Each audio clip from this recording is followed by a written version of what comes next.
Hello అండి, నమస్తే. అందరు బాగున్నారా? నేను మీ శైలజ. మనం సూర్యదేవర రామ్మోహన్ రావు గారు రచించిన సక్సెస్ నవల చదువుకుంటున్నాం కదా. 3వ భాగంలో ఏం జరిగిందో చూద్దాం. జీవితం వ్యాపారం కాదు, వ్యాపారం జీవితంలో ఒక భాగం. అంచనాలు, ఎత్తులు పై ఎత్తులు, వ్యూహాలు, పోటీ, ఉరుకులు పరుగులు, మేధస్సుకు పరీక్షగా, మేధస్సుకు ఛాలెంజ్ గా నిలిచే సంఘటనల్ని చూసి భయపడిపోకూడదు. ఏ క్షణంలోనైనా ఎస్కేపిజం పనికిరాదు. ఎస్కేపిజం నిన్ను వాస్తవానికి దూరం చేసే శత్రువు. నీ బ్రతుకు గమనాన్ని నీకు తెలియకుండా మార్చేసే శత్రువు. ఆ శత్రువుకు నువ్వు దూరంగా ఉండాలి. తండ్రి డైరీలో నా వాక్యాలు పదే పదే గుర్తుకొస్తున్నాయి ముక్తకు. గదిలో కాలుగాలిన పిల్లిలా తిరుగుతున్న ముక్త ఏదో శబ్దమైతే తలెత్తి చూసింది. లాయర్ సూర్యసాగర్. గుడ్ ఈవినింగ్ అంకుల్, మీకోసమే ఎదురు చూస్తున్నాను. ఆలోచనల నుంచి తేరుకుని విష్ చేసింది ముక్త. Good evening baby. ఏంటలా తిరుగుతున్నావు? నిద్ర పట్టడం లేదా? బెడ్రూమ్ లో బెడ్ కి ఎదురుగా ఉన్న సోఫాలో కూర్చుంటూ అడిగాడు సూర్యసాగర్. రోజు రోజుకి టెన్షన్ పెరిగిపోతోంది అంకుల్, నవ్వుతూ అంది ముక్త. అంటే నువ్వు రియల్ బిజినెస్ ఉమెన్ అవుతున్నావన్నమాట అన్నాడు ఆయన. Majority of the board of directors దగ్గర నుంచి లెటర్స్ వచ్చాయి అంకుల్. పంపిన లెటర్స్ కి దాదాపు అందరి దగ్గర నుంచి రిప్లైస్ వచ్చాయి. నన్నే సపోర్ట్ చేస్తామని చెప్పారు, చెప్పింది ముక్త ఒకంత హుషారుగా. మెజారిటీ ఆఫ్ ది, దాదాపు, ఈ రెండు పదాలని విశ్లేషిస్తే ఓ అర్థం బోధపడుతుంది. మైనారిటీ వర్గం ఒకటి మిగిలిపోయిందనేగా. ఆ మైనారిటీ బోర్డ్ ఆఫ్ డైరెక్టర్స్ ని వాళ్ళు మేనేజ్ చేస్తే చెప్పలేం. ఒకటా రెండా? 600 కోట్ల ఆస్తులు, వాటిని శాసించే పదవినిది మీద ఒక్కడికి కూడా ఆశ ఉంటుంది. మెజారిటీ బోర్డ్ ఆఫ్ డైరెక్టర్స్ ని సపోర్ట్ చేస్తారన్న నమ్మకం నాకుందమ్మా. ఎందుకంటే ఎక్కడెక్కడో ఉన్న వాళ్ళని తీసుకొచ్చి మీ డాడీ వాటాలిచ్చి హోదాలిచ్చారు గనక. కొంతమంది బోర్డ్ ఆఫ్ డైరెక్టర్స్ అడ్రస్ కనిపించడం లేదా? ఆశ్చర్యంగా అడిగాడు ఆయన. 7 బోర్డ్ ఆఫ్ డైరెక్టర్ల ఫైలు కనిపించడం లేదనుకోండి. అందుకోసం అన్ని రకాలుగా ట్రై చేస్తున్నాననుకోండి, చెప్పింది ముక్త. వాళ్ళందరూ నామినీలు అయి ఉంటారమ్మా. సాధారణంగా ఆ నామినీలు కుటుంబ సభ్యులు అయి ఉంటారు కదా. ఫారెన్ లో సెటిల్ అయిన మీ డాడీకి కావలసిన వ్యక్తులై ఉంటారు. ఏవైనా 7 వ్యక్తులు ఎవరో తెలియకపోవడం వల్ల రేపు బోర్డ్ ఆఫ్ డైరెక్టర్స్ మీటింగ్ లో ఏదైనా ఇబ్బంది ఎదురవుతుంది అనుకుంటున్నావా? నెమ్మదిగా అన్నారాయన. కావచ్చేమో, చెప్పలేంగా, సాలోచనగా అంది ముక్త. నాయుడు గ్రూప్ ఫైనాన్షియల్ పొజిషన్ ఎలా ఉందో తెలుసుకున్నావా? Balance sheet చూసుకున్నావా? మొత్తం 7 కంపెనీల్లో దాదాపు ఎప్పుడు 4 కంపెనీలు ప్రాఫిట్ తో ఉంచుకోగలిగే పరిస్థితిలో ఉంటే డోకా ఉండదమ్మా. చటుక్కున్న ఎక్స్పోర్ట్ అండ్ ఇంపోర్ట్ కంపెనీలో తలెత్తిన గొడవ జ్ఞాపకం రావడంతో ఆ విషయాన్ని చెప్పింది. ఆ మధుకుమార్ ఎలాంటి వాడు? వెంటనే అడిగాడు సూర్యసాగర్. He's nice man. ఆలోచనలో పడ్డాడాయన. కాసేపు అయ్యాక, ఇది మీ అన్నయ్య ఆడిస్తున్న నాటకం కాదు కదా? మళ్లీ సందేహంగా అన్నాడాయన. Egypt drama? ఆశ్చర్యంగా అడిగింది ముక్త. అవకాశం ఉందమ్మా. ప్రాబ్లం తలెత్తిన వెంటనే చెప్పాల్సిన మధుకుమార్ సరిగ్గా ఇప్పుడే ఎందుకు చెప్పాడు? ఆలోచించు. మధుకుమార్ రవిచంద్ర మనిషా, లేక రవిచంద్ర పెట్టిన ప్రలోభానికి లొంగిపోయాడా? ఇందులో ఏదైనా జరగటానికి ఆస్కారం ఉందేమో ఆలోచించు. లేదా న్యాచురల్ గా జరిగిందే అనుకో. ఆ మీటింగ్ లోపల దీన్ని పరిష్కరించగలిగితే నువ్వు సాధించే ఫస్ట్ సక్సెస్ కిందే లెక్క, చెప్పాడు సూర్యసాగర్. రేపు మధుకుమార్తో మాట్లాడతాను. ముందు అతని గురించి ఎంక్వైరీ చెయ్యి. ఎక్స్పోర్ట్ ఇంపోర్ట్స్ కంపెనీని విజిట్ చెయ్యి. ఫైల్స్ అన్ని ఓసారి వెరిఫై చెయ్యి, సలహా ఇచ్చాడు ఆయన. ఇద్దరి మధ్య కొద్ది క్షణాల నిశ్శబ్దం అలుముకుంది. నేను ఇన్నాళ్లు పిచ్చివాళ్ల తిరుగుతున్నది నీ తండ్రి మర్డర్ గురించి. ఆ మర్డర్ గురించి తెలిస్తే మొత్తం ప్రాబ్లమ్స్ అన్ని పటాపంచలైపోతాయని నా నమ్మకం. నీకు ఫోన్ కాల్స్ రూపంలో వచ్చే బెదిరింపులు గాని, రవిచంద్రను అడ్డం పెట్టుకుని జరుగుతున్న డ్రామాలు గాని అన్ని అందులో భాగమేనని నా నమ్మకం. నీ తండ్రి డైరీలు మొత్తం నువ్వు చదివావు. నీ తండ్రి లైఫ్ యాంబిషన్ ఏంటి? ఎన్ని వ్యాపారాలు చేసినా, ఎన్ని కోట్ల రూపాయలు తాను సంపాదించినా, తన అసాధారణమైన వ్యాపార జీవితానికి కారణమైన కన్స్ట్రక్షన్స్ ని ఆయన ఎప్పుడు వదులుకోలేదు. ఇండియాలో రియల్ ఎస్టేట్ బిజినెస్ కి తాను అర్జుడే. ఎప్పటికీ నంబర్ 1 కావాలని ఆయన కోరిక. తన బిజినెస్ ను విదేశాలకు కూడా విస్తరింప చేయాలని ఆయన కోరిక. నాయుడు గ్రూప్ కి అదే హోల్డింగ్ కంపెనీ. దాని అజమాయిషీలోని మిగతావన్నీ నడిచేదే. లాయర్ సూర్యసాగర్ చెప్తున్నది జాగ్రత్తగా వింటోంది ముక్తానంద. రాయపురం గ్రీస్ గార్డెన్స్ దగ్గరున్న 2000 ఎకరాల ప్రదేశాన్ని ఒకసారి మీ డాడీ చూశారు. ఆ ప్రదేశం ఆయనకు ఎంతో నచ్చింది. ఆ 2,000 ఎకరాల్ని తమ సొంతం చేసుకుని అక్కడ నాయుడు టౌన్షిప్ నిర్మించాలని ఆయన ప్లాన్ వేశారు. ఆ 2,000 ఎకరాల్లో 1,000 ఎకరాలు మాత్రమే నాయుడు స్వాధీనం చేసుకోగలిగాడు.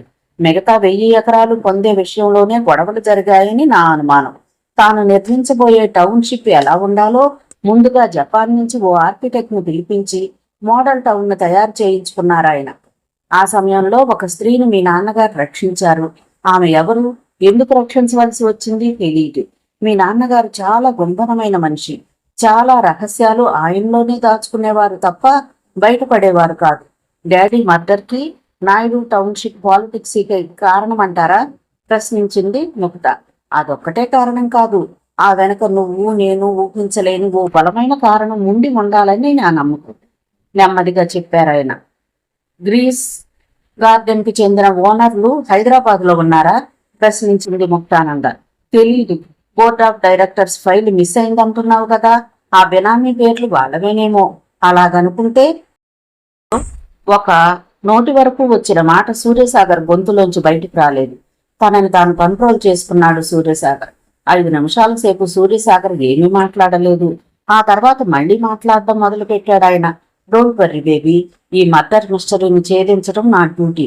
నా తెలివితేటలను మొత్తం ఇందుకోసం వెచ్చించడానికి సిద్ధంగా ఉన్నాను. నేనే కాదు, సూర్యతేజ్ కూడా.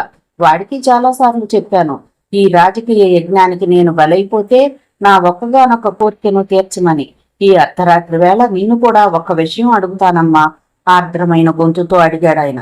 అంకుల్, ఏ కారణం చేతనైనా నేను చచ్చిపోతే నువ్వు భయపడకు, ఒంటరి దాని అయిపోయావని బాధపడకు, కృంగిపోకు, నిరాశ చెందకు. నేను లేకపోయినా సూర్యతేజ ఉన్నాడు. వాడిని తల్లి తండ్రి నేనే అయిపోయించాను. నేను లేకపోతే వాడికి తండ్రి లేనట్టు కాదమ్మా, తల్లి లేనట్టు బాధపడతాడు. నాకెందుకో ఈ క్షణం మనసేమీ బాగలేదమ్మా. అందుకే చెప్తున్నాను, సూర్యతేజ నీవాడు, ఇది మాత్రం మర్చిపోకు. ఒక్కొక్క మాట నువ్వు ఒత్తి పలుకుతూ చెప్పి వెనక్కి చేరబడి చాలాసేపు కళ్ళు మూసుకుని ఉండిపోయారాయన. ఎప్పుడూ లేనిది అంకుల్ ఇవాళ ఎందుకు ఇలా మాట్లాడుతున్నారు, ఎందుకు ఇలా పిరికి వాళ్ళ మాట్లాడుతున్నారు? ఒక్క క్షణం ముక్తానంద మనసు చిగురుటాకులా వణికింది. అంతలోనే ధైర్యాన్ని తెచ్చుకుంది. చాలాసేపటి తర్వాత ఆమెకు డాక్టర్ జైకర్ జ్ఞాపకానికి వచ్చాడు. అంకుల్, నెమ్మదిగా పిలిచింది ముక్తానంద. ఏంటమ్మా? తన తండ్రి మర్డర్ విషయానికి సంబంధించి తేజ తనతో డాక్టర్ జైకర్తో తాను మాట్లాడిన విషయం చెప్పింది. అది వింటూనే ఆనందోద్వేగానికి లోనయ్యాడు సూర్యసాగర్.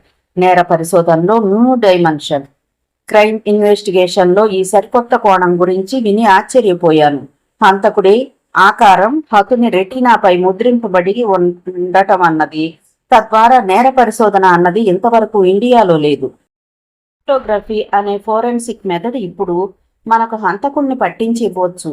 ఏ ఆధారము దొరకకుండా హంతకులు జాగ్రత్త పడ్డా ఆ హంతకులకు ఆప్టోగ్రఫీ గురించి తెలియకపోవడం, నాన్నగారి కళ్ళను డొనేట్ చేయడమే మనకిప్పుడు కలిసి రాబోయే అంశాలు అంది ముక్తానంద ఆనందోద్వేగంతో. ఇంతకీ తేజ ఎప్పుడొస్తున్నాడు ఢిల్లీ నుండి? అడిగాడు సూర్యసాగర్ ఏదో ఆలోచిస్తూ.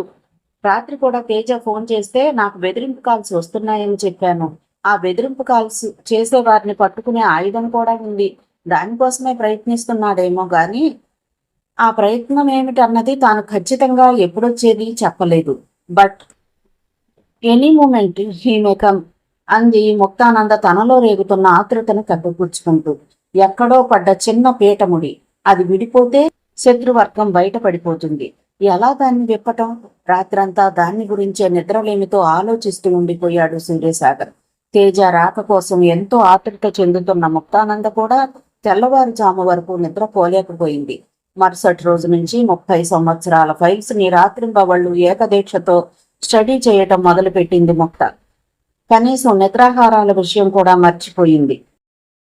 The right man for the right job అన్న సూత్రం మీద 7 కంపెనీల్లో ఎగ్జిక్యూటివ్ పొజిషన్స్ లో ఉన్న వ్యక్తుల పర్సనల్ ఫైల్స్ ను తిరగేయటం ఆరంభించింది. ఫలితంగా కొంతమందికి ఉద్వాసన, మరి కొంతమందికి ప్రమోషన్, ఇంకొంతమందికి స్థానచలనం ఎప్పటికప్పుడు జరిగిపోతున్నాయి.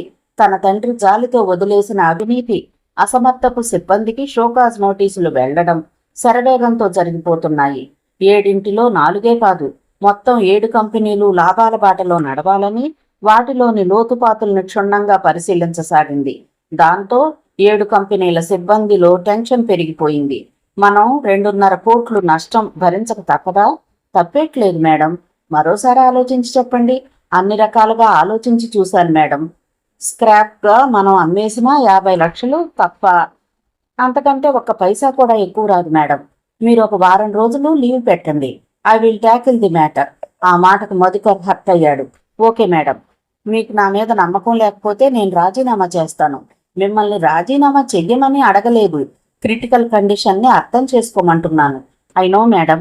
రేపు మీటింగ్లో ఈ లాస్ని ఆసరాగా చేసుకుని రైవల్ గ్రూప్ మీ మీద దాడి చేయడానికి ప్రయత్నించవచ్చు. అందుకే ఈ విషయం ఎక్కడా లీక్ కాకుండా అన్ని జాగ్రత్తలు తీసుకున్నాను. నేను మీ మనిషిని మేడం, నమ్మండి, అర్థిస్తున్నట్లుగా అన్నాడు మధుకుమార్. ప్రవోక్ చేయడానికి కారణం అతన్ని అంచనా వేయడానికే. మధుకుమార్ తన మనిషిని తేలిపోవడంతో మొదటి విజయం లభించినట్లయింది ముక్తానందకు. ఆ జపాన్ కంపెనీ కాదన్నంత మాత్రాన మనం 2.5 కోట్ల నష్టాల్లో కూడుకుపోతామని మీరెందుకు అనుకుంటున్నారు? అన్ని దారులు వెతికాను మేడం. నేను చెప్పినట్టు చెయ్యండి. ఈ విషయం మీకు నాకు తప్ప మరెవ్వరికీ తెలియకూడదు. చెప్పండి మేడం. నంద తన సీట్లోంచి లేచి లోపల గడియ వేసొచ్చి తన పథకాన్ని వివరించింది. ఆశ్చర్యపోయి ఊపిరి బిగబట్టుకుని విన్నాడు మధుకర్. నిజమే మేడం, చెయ్యొచ్చు, కానీ it's a difficult task, risk చెప్పాడాయన. బిజినెస్ అంటేనే risk. You are correct madam, but no buts mister Madhu. ప్రస్తుతం మన మెటీరియల్ని తీసుకెళ్తున్న షిప్ ఎక్కడుంది? సింగపూర్ పోర్ట్లో. ఇవాళ ఈవినింగ్ ఫ్లైట్కి మీరు సింగపూర్ వెళ్తున్నారు. లేచి నిలబడింది ముక్తానంద. ముక్తానంద వెనక బయటకు వచ్చాడు మధుకర్. ముక్త కారెక్కింది. ఆ కారు పోర్టుకో దాటి రోడ్డు మీదకు దూసుకుపోయింది. ఆ మరుక్షణం ముక్తానంద అతి ప్రమాదకరమైన స్థితిలో తీసుకున్న నిర్ణయానికి అబ్బురపడక తప్పలేదు మధుకర్కి. ముక్తానంద చెప్పిన ప్లాన్ ని ఖచ్చితంగా అమలు చేయడానికే నిర్ణయించుకున్న మధుకుమార్ ఫోన్ రిసీవర్ను అందుకున్నాడు సంతోషంగా. ఇండియన్ ఎయిర్లైన్స్ ఫోన్ చేయడానికి, బోర్డ్ ఆఫ్ డైరెక్టర్స్ మీటింగ్ జరగటానికి గడువు ఇంకా 6 రోజులే ఉంది. హరికృష్ణమనాయుడు మర్డర్ జరిగాక నాయుడు గ్రూప్ నెమ్మదిగా కొలాప్స్ కావడం ఖాయమని బిజినెస్ వర్గాలు అంచనా వేశాయి. అందుకు భిన్నంగా ముక్తానంద సారథ్యంలో నాయుడు గ్రూప్ నిలదొక్కుకోవడం ఆశ్చర్యంగా ఉంది. ఆ పరిస్థితిలో జరుగుతున్న బోర్డ్ ఆఫ్ డైరెక్టర్స్ మీటింగ్. అంతవరకు బిజినెస్ టుడే రిపోర్టర్ కి ఇంటర్వ్యూ ఇచ్చి అతను వెళ్లిపోయాక చైర్మన్ ఛాంబర్ కు ఆనుకుని ఉన్న పర్సనల్ రూమ్ లో రిలాక్స్ అవుతున్న సమయంలో ఫోన్ మోగింది. Hot line phone. ఆ నెంబరు ఎవరికీ తెలియదు. ఒక్క సూర్యసాగర్ కు, సూర్యతేజ్కు తప్ప. తేజానే ఢిల్లీ నుంచి ఫోన్ చేసి ఉండవచ్చని సంతోషంగా రిసీవర్ అందుకుంది Mukta. Good evening Muktadevi, I am your rival. ఆశ్చర్యంగా ఉందా? ఈ హాట్ లైన్ నెంబర్ నాకెలా తెలిసిందా అని? అవసరమైనవి తెలుసుకోవడమే నా పని. ఎవరినో, ఏం కావాలి? కోపంగా అడిగింది ముక్త. It's a silly question. చిల్లర గోండాల్ని చిల్లర నాయకులు అడిగినట్లుగా. మరేం కావాలి? మరింత కోపంగా అడిగింది. బోర్డ్ ఆఫ్ డైరెక్టర్స్ మీటింగ్ రేపే కదూ? అందుకేనా చాలా హ్యాపీగా ఉన్నావు? మరీ అంత హ్యాపీగా ఉండకు, ఆరోగ్యానికి మంచిది కాదు. నీతులు చెప్పడం నీ హాబీయా?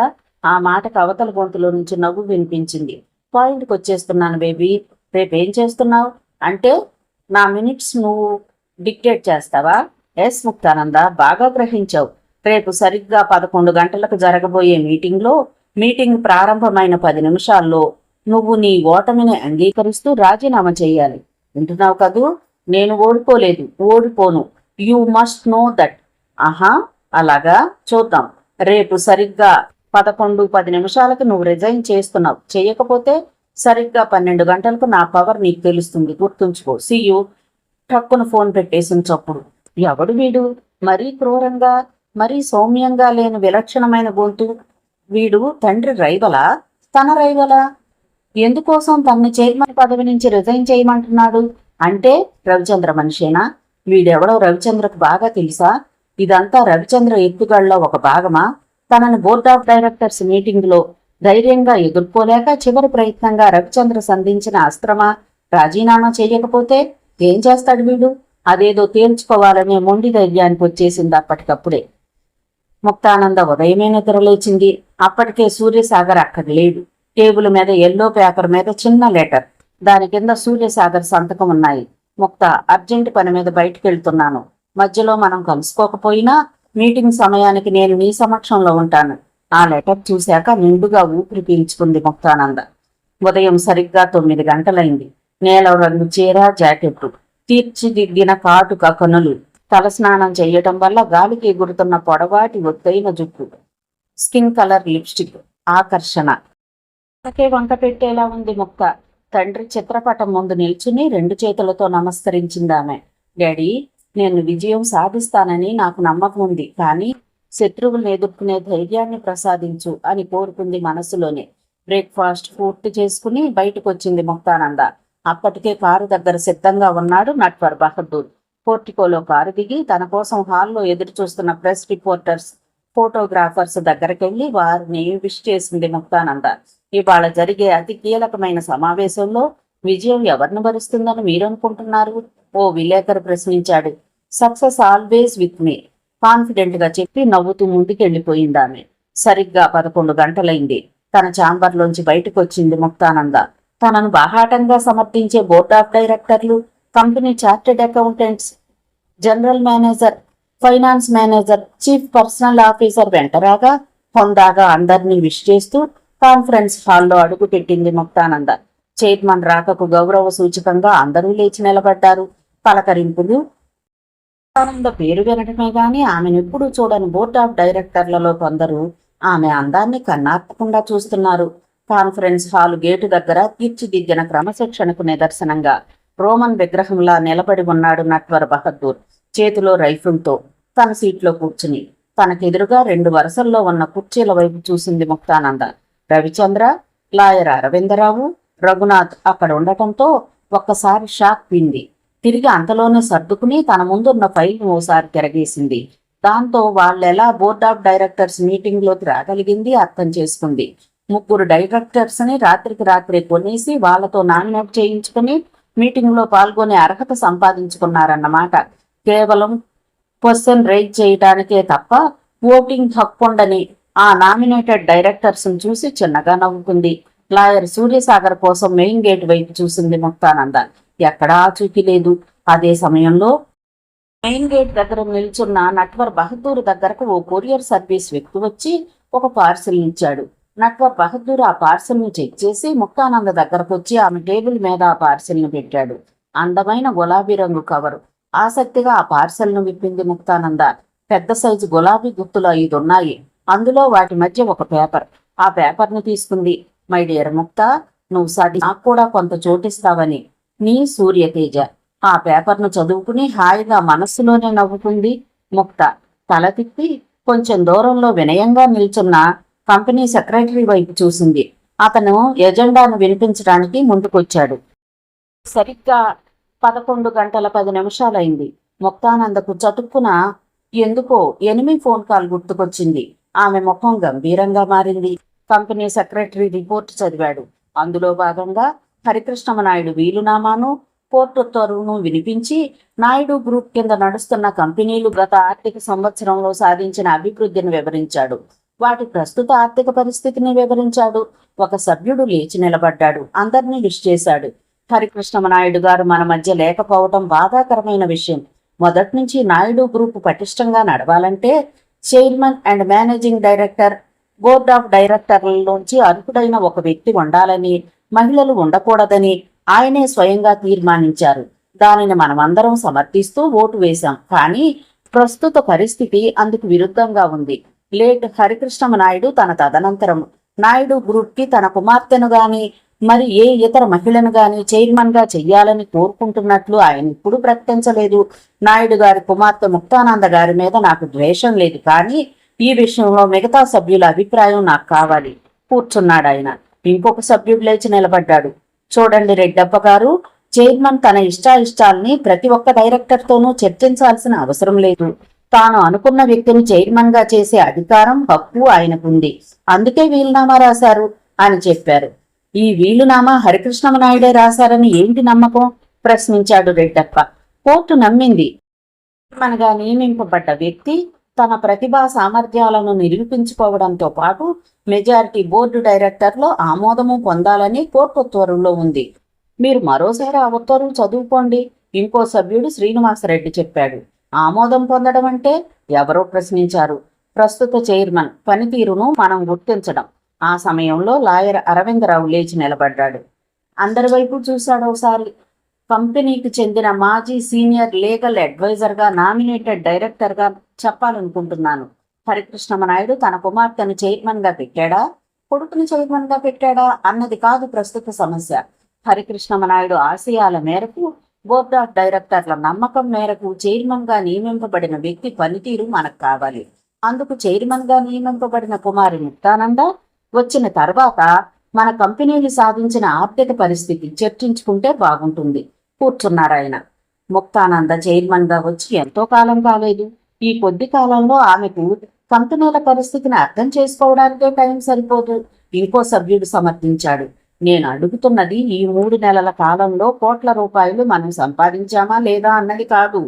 హోల్డింగ్ కంపెనీ రూల్స్ ప్రకారం మొత్తం 7 కంపెనీల్లో 4 కంపెనీలు ఎప్పుడు ఏ రకమైన ఆర్థిక ఒత్తిళ్లు లేకుండా లాభాల దిశగా నడపగలిగే శక్తియుక్తులున్న వ్యక్తే చైర్మన్ అయ్యారా లేదా అని చెప్పి కూర్చున్నారు lawyer Aravindarao. Muktananda chief general manager వైపు చూసింది. చీఫ్ జనరల్ మేనేజర్ కంపెనీలు విడివిడిగా సాధిస్తున్న ఆర్థిక ప్రగతి, వచ్చే ఆర్థిక సంవత్సరంలో అవి ఇంతోధికంగా ముందుకు సాగటానికి వీలుగా అమలు చేయబోయే ప్రణాళికల్ని చదువుతున్నాడు. మధ్యలో అడ్డు వచ్చాడో సభ్యుడు. Respected chairman, Naidu exports and imports గత ఏడాది 20 కోట్ల రూపాయల వ్యాపారం చేసింది.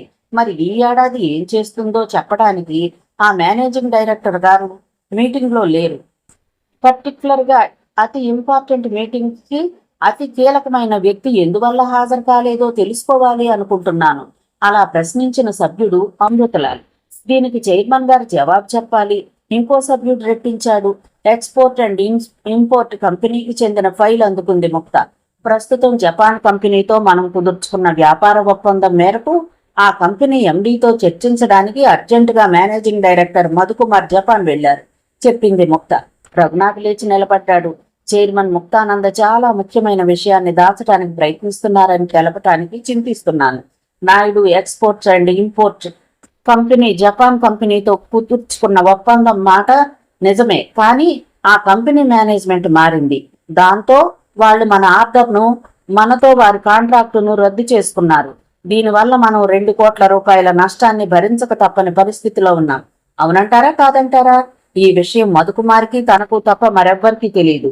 రఘునాథ్కి అంటే రవిచంద్రవర్గానికి ఎలా తెలిసింది? రకరకాలుగా ఆలోచిస్తోంది ముక్త. 2 కోట్ల రూపాయల భారీ నష్టాన్ని చైర్మన్ ఏ కంపెనీ ఖాతాలోకి జమ చేయడానికి పూనుకున్నారో చెప్పాలి. మళ్లీ వ్యంగ్యంగా అన్నాడు రఘునాథ్. అందరి వైపు చూసింది ముక్తానంద. చెప్పడం ప్రారంభించింది. ఎక్స్పోర్ట్ విభాగంలో తలెత్తిన వివాదం మాట నిజమే, కానీ 2 కోట్ల రూపాయల విలువ చేసే మన మెటీరియల్ను ఇంకొక కంపెనీకి అమ్మే విషయంలో మేనేజింగ్ డైరెక్టర్ జపాన్ వెళ్లారు, చెప్పింది ముక్త. యాక్వా ఫుడ్స్ గురించి చెప్పండి, ఇంకో సభ్యుడు అడిగాడు. మొదటిదానికే మొగుడు లేడు, కడదానికి కళ్యాణం అన్నారట నీలాంటి వాడే ఎవడో. ఎక్స్పోర్ట్ కంపెనీకి చెందిన ఆ 2 కోట్ల రూపాయల మెటీరియల్ మార్కెట్లో సేల్ కాకపోతే ఏం చేస్తారు? బంగాళాఖాతంలో పడేస్తారా? చెప్పండి. ఇవాళ మెటీరియల్ను పడేస్తారు, రేపు కంపెనీలను పడేస్తారు. ఇంకో వ్యక్తి జోకేశాడు. ఏం చెప్పాలో తెలియని సందిగ్ధ పరిస్థితిలో చిక్కుకుంది ముక్త. మొదట్లోనే ఈ విషయం చర్చకు వస్తుందని ఊహించలేదు ముక్తానంద. మొదటి సమావేశంలోనే తనకు పరాజయం ఎదురవుతుందా? దీర్ఘంగా ఆలోచిస్తోంది. ఎట్టకేలకు ముక్త పెదవి విప్పింది. 2 కోట్ల రూపాయల మెటీరియల్ విషయంలో మనం నష్టపోమని, ఈ విషయంలో మనకు ఏ విధమైన నష్టం రాదని హామీ ఇస్తున్నాను. మాకు హామీలు కాదు కావాల్సింది, అందుకు మీరు చేపట్టే చర్యలు కావాలి. ఆ 2 కోట్ల రూపాయలు మనం నష్టపోమంటున్నారు. ఒకవేళ నష్టం వస్తే మీరు రాజీనామా చేస్తారా? రఘునాథ్ ఆవేశంగా ప్రశ్నించాడు. మొత్తం మీద తన రాజీనామా కోసం పాయింటింగ్ డ్రైవ్ చేసినందుకు రఘునాథ్ వైపు కోపంగా చూసింది ముక్త.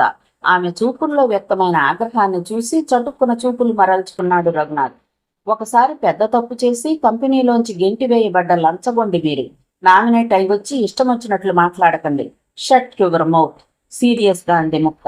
ముక్తానంద ఆవేశాన్ని ఆగ్రహాన్ని చూడగానే అక్కడున్న అందరికీ చప్పున హరికృష్ణమనాయుడు గుర్తుకొచ్చాడు. ఆయన అలాగే ఉన్నట్టుండి ఫైర్ అయిపోయేవాడు. దాంతో రఘునాథ్ బెక్క చచ్చిపోయాడు. చైర్మన్ గా ముక్తానందకు ఇది మొదటి అనుభవం. అప్పుడే రాజీనామా కోరడం మంచిది కాదు. లాయర్ అరవిందరావు ముక్తానందను సమర్థించాడు. రవిచంద్ర లాయర్ అరవిందరావు వైపు ఆశ్చర్యంగా చూశాడు. మిస్టర్ అరవిందరావు, బిజినెస్ లో మొదటి అనుభవం, రెండో అనుభవాలని ఉండవు. బిజినెస్ లో లాభాలుంటాయి. 10 పైసల బిజినెస్ లో పెట్టినవాడు తనకో రూపాయి రావాలని కోరుకుంటాడు. రూపాయి కాకపోయినా కనీసం తనకు పావలా రావాలని కోరుకోవడం తప్పేం లేదు.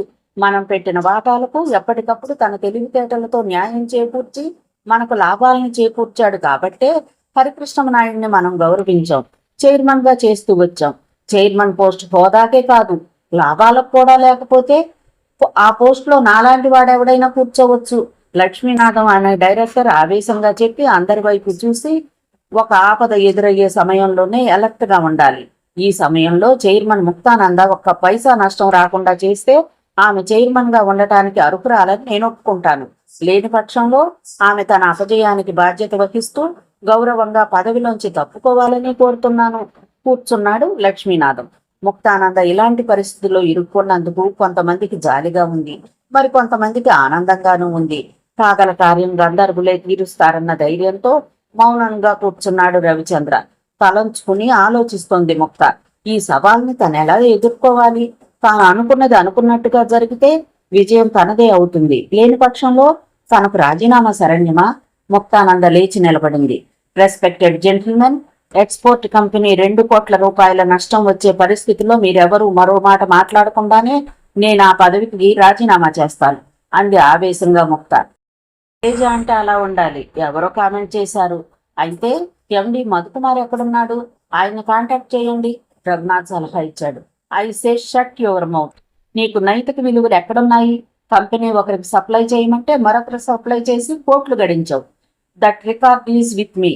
మా నాన్నగారు నిన్ను జాలి తలచి వదిలేశారు. నేను అలా కాదు. ఏమిటి మాట్లాడితే ఒంటి కాలు మీద లేస్తున్నావు?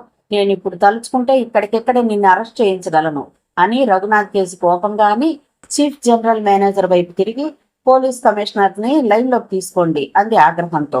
ముక్తానంద అలా రిటార్డిస్తుందని ఊహించని రఘునాథ్ షాక్ తిన్నాడు. అది గతం. దాని గురించి కెలికి అతని నోరు మూయించాలనా? రవిచంద్ర లేచాడు. ముందు నా దగ్గర తీసుకున్న 50 లక్షలు ఎప్పుడు ఇస్తావో చెప్పి నువ్వు ఆర్పించి. అసలు ఆ 50 లక్షలు ఎవరికి ఇప్పించావో, ఎందుకు ఇప్పించావో, నన్ను బ్లాక్మెయిల్ చేసి 50 లక్షలు ఉమ్మిడియార్కి ఇప్పించినందుకు నీ మీద ఆల్రెడీ కేసు బుక్ అయింది.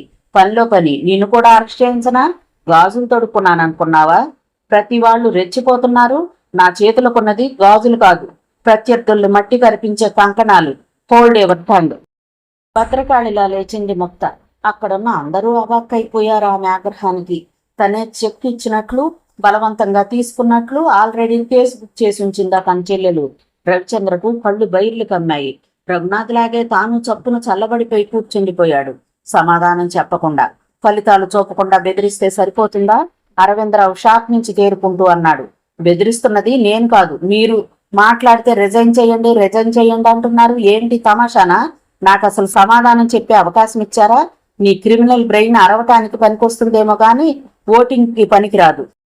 తోకలు నీకు కోట్లు వచ్చేలా చేస్తానని సూర్యసాగర్ గారికి నువ్వు బ్లాంక్ చెక్ ఇచ్చావా లేదా? కోట్లు ఎక్కడి నుంచి తెచ్చిస్తావు? నీ తాత సొమ్యమైనా ఇక్కడ మూలుగుతోందా? అంటే మాయలు మంత్రాలు చేస్తావా? కంపెనీని ఆర్పేసి తెచ్చిస్తావా డబ్బు? నేను సమాధానం చెప్పటం కాదు, నువ్విప్పుడు నీ పక్కనున్న డైరెక్టర్స్కి చెప్పు సమాధానం.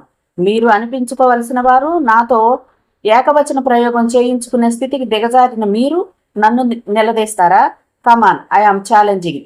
నెల 15 రోజుల్లోపు ఎలా దింపుతారో దింపండి ఈ పదవి నుంచి శాసిస్తున్నట్లుగా ఆమె స్వరాన్ని చూసి బెక్క చచ్చిపోయారంట.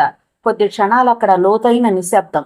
రఘునాథ్, రవిచంద్ర, అరవిందరావు దోషుల్లా తలలోంచుకున్నారు. ముక్త చీఫ్ జనరల్ మేనేజర్ వైపు చూసింది. చీఫ్ జనరల్ మేనేజర్ లేచి పక్క గదిలోకి వెళ్ళాడు మధుకుమార్కి ఫోన్ చేయటానికి. చేతి వాచి చూసుకుంది ముక్త. సరిగ్గా 12:30 5 నిమిషాల తర్వాత సిజిఎం పక్క గదిలో నుంచి వచ్చాడు. అందరి చూపులు ఆయన మీదే ఉన్నాయి. ఆయన ఒక మెసేజ్ చైర్మన్ ముక్తానందకు అందించాడు. ఆ మెసేజ్ని సభ్యులకు చెప్పబోయేంతలో ఫోన్ మోగింది. వెంటనే రిసీవర్ని తీసుకుంది ముక్తానంద. Madam, I am Madhukumar. ఇప్పుడే మీ మెసేజ్ అందింది. మేడం, మీరు చెప్పినట్లుగానే చేశాను. అందుకు మనకు 2 వ్యక్తులు కోఆపరేట్ చేశారు. వారిద్దరికి చెప్పబోతున్నాడు మధుకుమార్. ఐఆమ్ హ్యాపీ మధుకుమార్, మీరు రండి మాట్లాడతాం. Okay madam. ఫోన్ పెట్టేశాడు మధుకుమార్. గర్వంగా ఆనందంగా అందరి వైపు చూసింది ముక్త. Respected friends, export company MD Madhukumar Singapore నుంచి పంపిన ఫ్యాక్స్ మెసేజ్ ఇది ఇప్పుడే అందింది. చూడండి. ఆ మెసేజ్ని అందరికీ చూపిస్తూ 2 కోట్ల రూపాయల మన మెటీరియల్ను ఎక్స్పోర్ట్కి సంబంధించిన డీల్లో మనకు అదనంగా 1,00,00,000 లాభం కూడా వచ్చింది. ఇప్పుడే మధుకుమార్ నాతో మాట్లాడారు అంది గర్వంగా తెలగరేస్తూ. ముక్తానంద సభ్యులతో మాట్లాడుతున్న సమయంలోనే ఆ మెసేజ్ జిరాక్సీ కాపీలు రావడం, సభ్యులందరికీ పంచడం జరిగిపోయింది. శత్రువర్గాల గుండెల మీద పిడిదెబ్బలా ఉంది ఆ message. How is it possible? Raghunath అయోమయంగా రవిచంద్ర వైపు చూశాడు. శత్రువర్గానికి కళ్ళు జిగేలుమన్నాయి ఆ మెసేజ్ చూడగానే. ఆమె రాజీనామాను డిమాండ్ చేసిన వ్యక్తుల నోట మాట రాకుండా బొమ్మల్లా కూర్చుండిపోయారు. మెసేజ్ ఓకే మేడం, అది ఫాల్స్ మెసేజ్ కావచ్చు కదా, మాకు డీటెయిల్స్ కావాలి.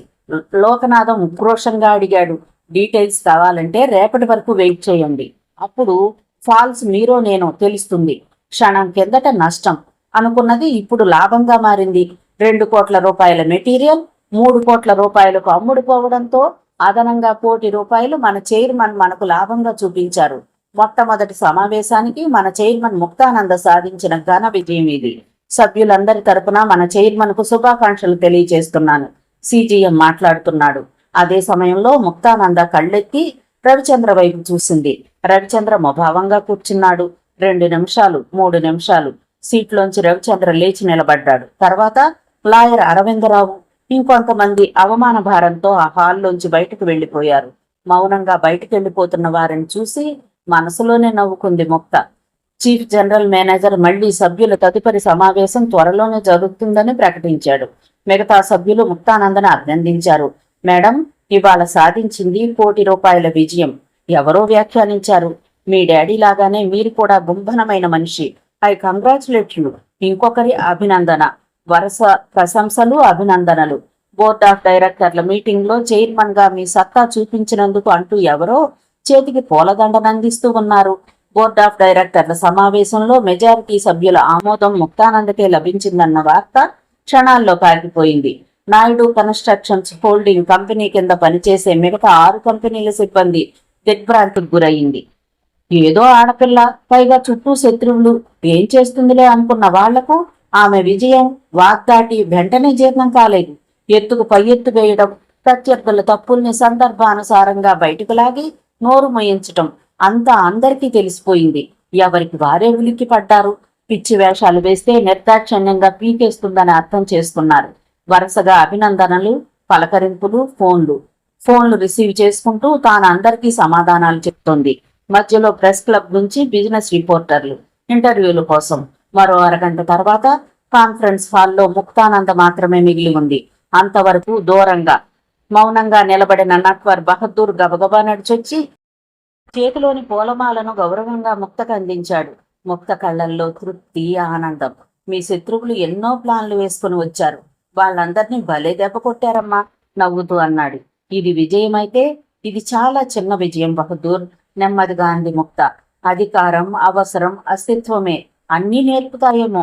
ఒకనాడు తన జుట్టు పట్టుకుని ఇంట్లోంచి గెంటితే నోరెత్తని ముక్తానందేనా పులి కడుపున పులే పుట్టిందన్నమాట. సర్వశక్తి యుక్తుల్ని కూడా తీసుకున్న పులిని ఇక ఎవరేం చేయలేరు అనుకున్నాడు బహదూర్ లోపలే. లేదు మేడం, సక్సెస్ చిన్నదైనా పెద్దదైనా సక్సెసే. 2 crores డీలింగ్ లో తనిచ్చిన ప్లాన్ ని అమలు చేసిన వాడు Madhukumar. Success credit goes to him. నిన్న తనకు ఆలోచన రాకపోతే ఇవాళ తనేమైపోయి ఉండేది? సూర్యసాగరంకులు ఏమయ్యారు? నట్వర్ బహదూర్ని అడిగింది ముక్త అకస్మాత్తుగా ఆలోచనల నుంచి తేరుకుంటూ. అందుకు సమాధానం బహదూర్ దగ్గర లేదు. అదే సమయంలో టెలిఫోన్ మోగింది. చేతుల్లోకి రిసీవర్ తీసుకుంది Mukta. Hello Muktananda. Madam, I am doctor Jekar. చెప్పండి డాక్టర్. మేడం, మరో న్యూస్. ఇప్పుడే ఢిల్లీ నుంచి ఫోన్ వచ్చింది. మీరు ఊహించింది కరెక్టే. ఈ విషయంలో మనం ఒకసారి కలుసుకుంటే బాగుంటుంది డాక్టర్ జేకర్ చెప్పాడు. ఓకే డాక్టర్, ఈవినింగ్ నేనే మీ ఇన్స్టిట్యూట్కి వస్తాను. మీకోసం వెయిట్ చేస్తూ ఉంటాను. ఫోన్ పెట్టేశాడు డాక్టర్ జేకర్. సంతృప్తి నిండిన కళ్లతో బహదూర్ వైపు చూసింది ముక్త.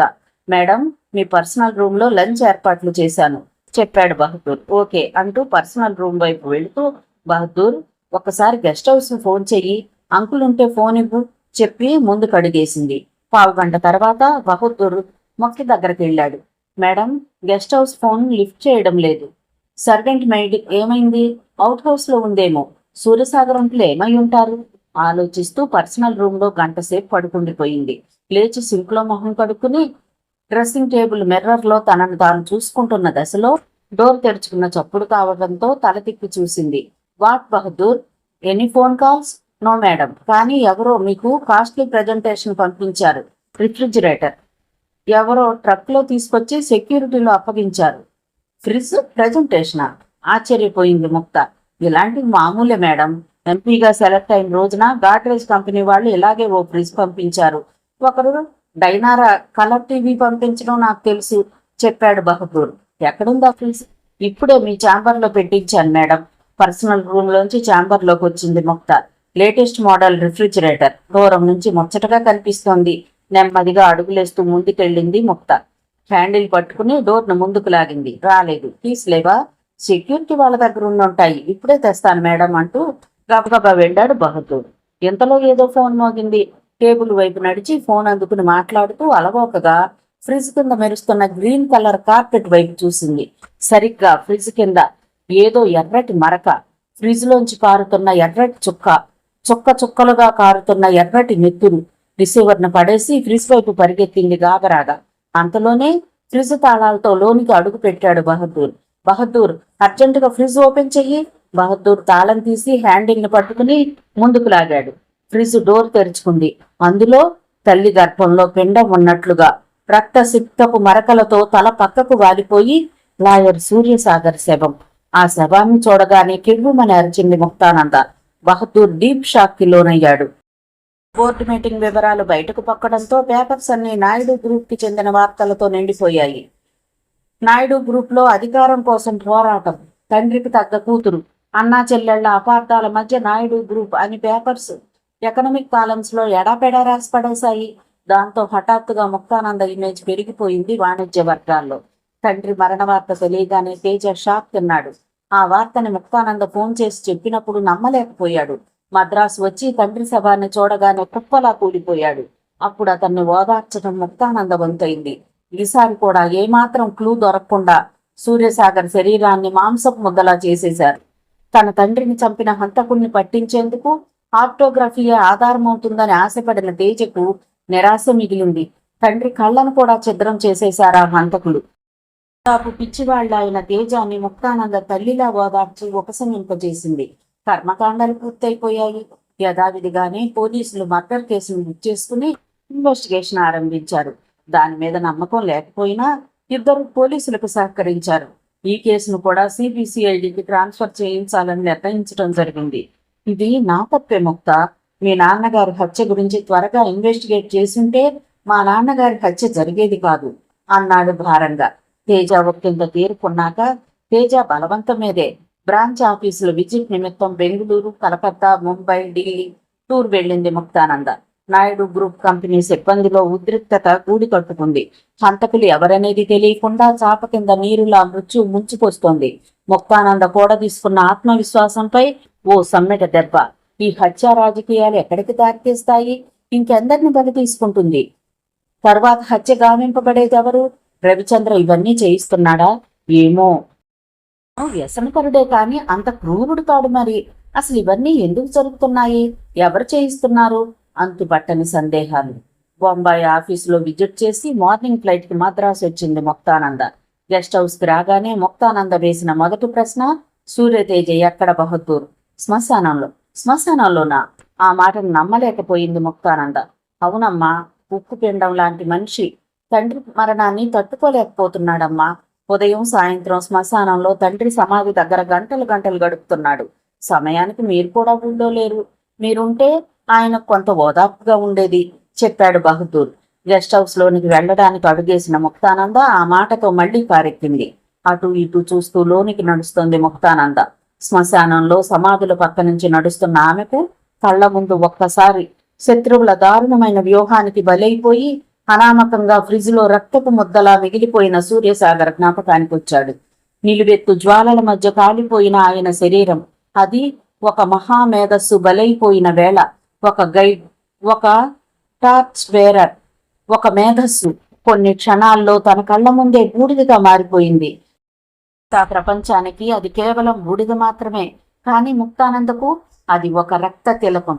దూరంగా ఎడమవైపు హరికృష్ణమనాయుడు సమాధికి 20 అడుగుల దూరంలో కొత్తగా కట్టిన సమాధి పక్కన పిచ్చివాడిలా తలంచుకుని కూర్చున్నాడు సూర్యతేజ. పక్కన అడుగుల చప్పుడు కావడంతో తలెత్తి చూశాడు.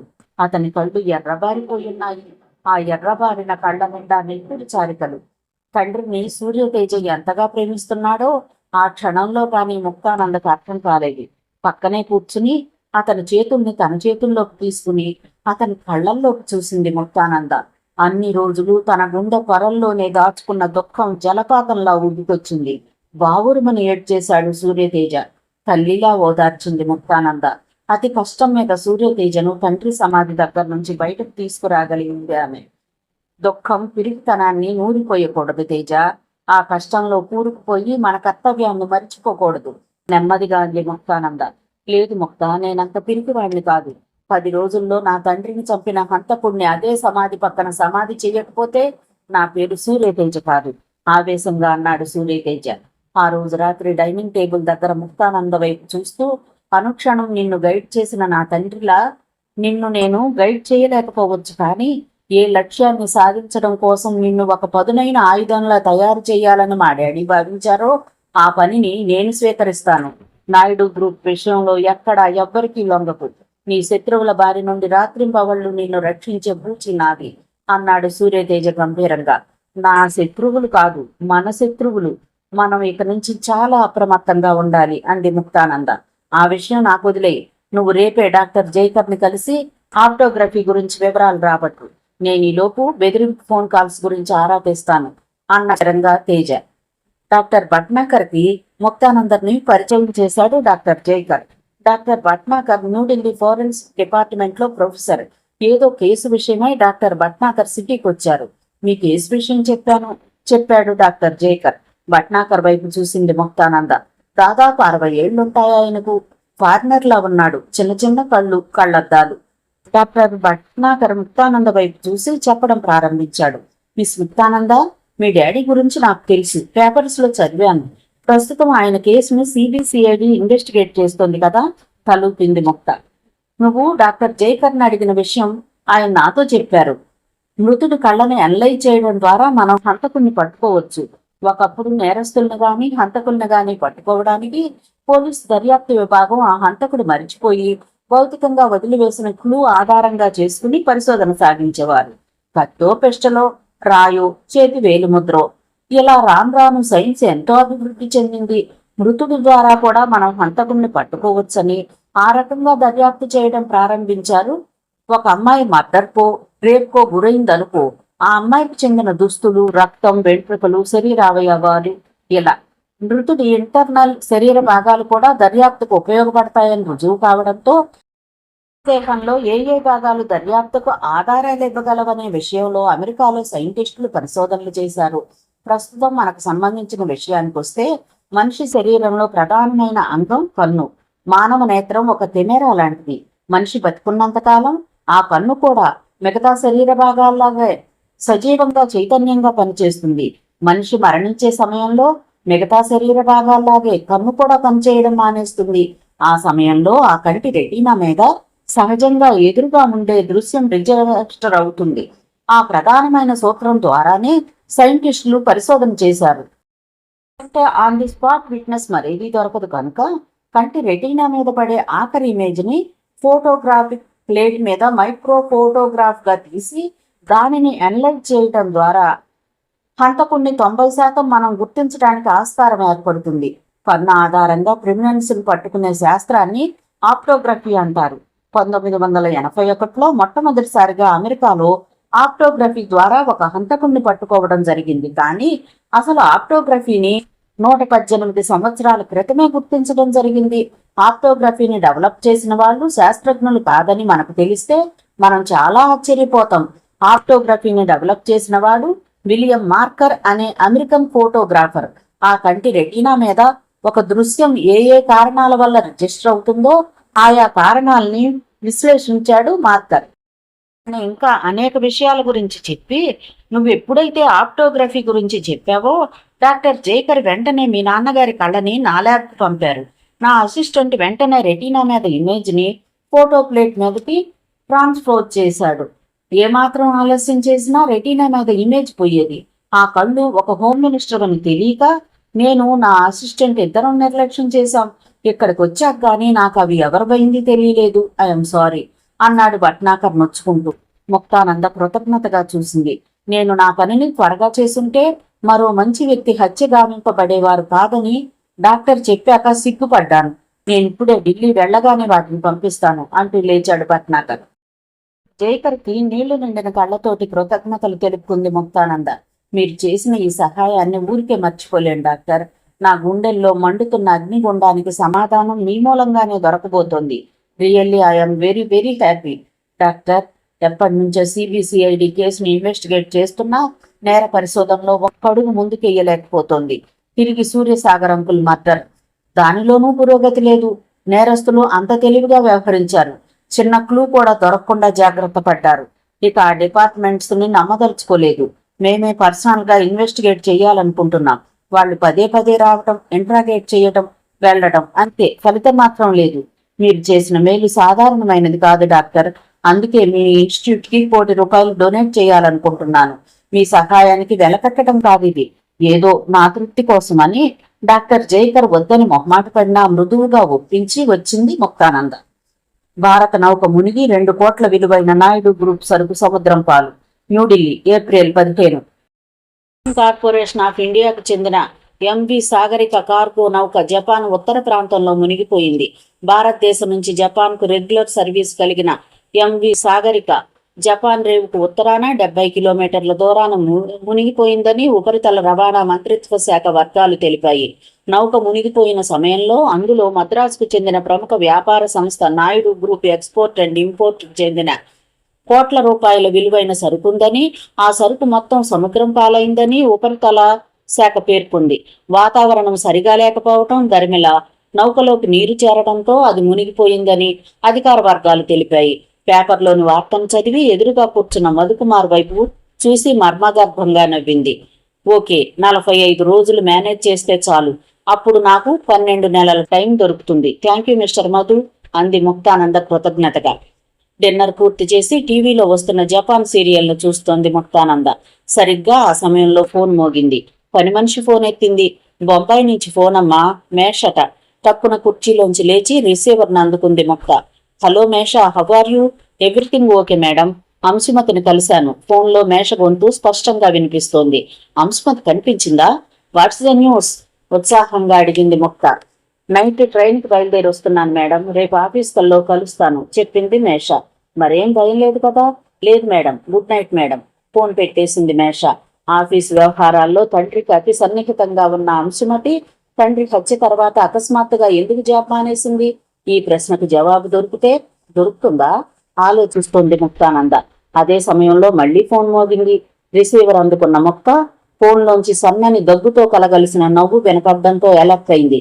కంగారు పడకు బేబీ, నేనే రైవల్ని, అనుక్షణం నిన్ను వెంటాడే రైవల్ని. అయితే షార్ప్ గా అడిగింది ముక్త. రోజు రోజుకి నీ తెలివితేటలు షార్ప్ అవుతున్నాయని నాకు తెలుసు. అందుకే మళ్ళీ నన్ను జ్ఞాపకం చేద్దామని. మళ్ళీ అదే నవ్వు.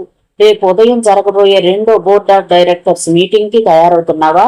అవతలి వ్యక్తికి ఆ విషయం తెలియడం చాలా ఆశ్చర్యంగా ఉంది ముక్తానందకు. బోర్డ్ ఆఫ్ డైరెక్టర్స్ మీటింగ్ విషయం ప్రెస్ వాళ్లకు తెలియకుండా హెడ్ ఆఫీస్ లో కాకుండా శాలిగ్రామంలో ఉన్న కంపెనీ గెస్ట్ హౌస్ లో ఏర్పాటు చేసింది ముక్తానంద. తగినంత ఇంటర్నల్ సెక్యూరిటీని కూడా ఏర్పాటు చేసింది ముక్త. నాకు చాలా విషయాలు తెలుసు. రేపు నువ్వు రిజైన్ చేస్తున్నావా లేదా అది తెలుసుకోవడానికి ఫోన్ చేశాను. ఒక్క క్షణం నిశ్శబ్దం. ఏం చెయ్యాలి? వాయిస్ రైజ్ చేసింది ముక్త. మద్దతు జరగకుండా ఉండాలంటే నువ్వు రిజైన్ చెయ్యాలి, తప్పదు. నీకు కుడి భుజం అనుకున్న సూర్యసాగర్ మర్డర్ గుర్తుండే ఉంటుంది. గుర్తుంచుకో. బ్లాక్మెయిల్ చేస్తున్నావా? దమ్ముంటే నాకెదురుగా రా, తేల్చుకుందాం. పిరికి వాళ్ళ మర్డర్ పాలిటిక్స్ నా దగ్గర ప్లే చేయకు. ఆహా, పెట్టపోత నేర్చిందే. This is a last warning for you. I want your resignation. Phone పెట్టేశాడు అపరిచిత శత్రువు. చాలాసేపటి వరకు ఆ గొంతు, ఆ నవ్వు ముక్తానంద మెదడులో రింగ్ అవుతూనే ఉంది. ఆ మాటలు, ఆ నవ్వు మొక్కలో కసిని పెంచుతున్నాయి. తన ముందున్న సమస్యలు ఒక్కొక్కటి గుర్తుకు తెచ్చుకుంటోంది ముక్త. అన్నిటికన్నా ముందు తాను సాల్వ్ చేయాల్సిన ప్రాబ్లం తన రైవల్ని గుర్తుపట్టడం. ఆ రాత్రి 3 గంటల వరకు ముక్త బెడ్ మీద నిద్ర రాక అటూ ఇటూ దొర్లుతూనే ఉంది. విశాలమైన హాల్లో ఏసీ చప్పుడు మెల్లగా వినిపిస్తోంది. బోర్డ్ ఆఫ్ డైరెక్టర్లందరూ ఎవరి సీట్లో వాళ్లు కూర్చున్నారు. దూరంగా కూర్చున్న రవిచంద్ర వైపు ఓరకంట చూసింది ముక్త. రవిచంద్ర ఆ సమయంలో పక్కనున్న రఘునాథ్తో మాట్లాడుతున్నాడు.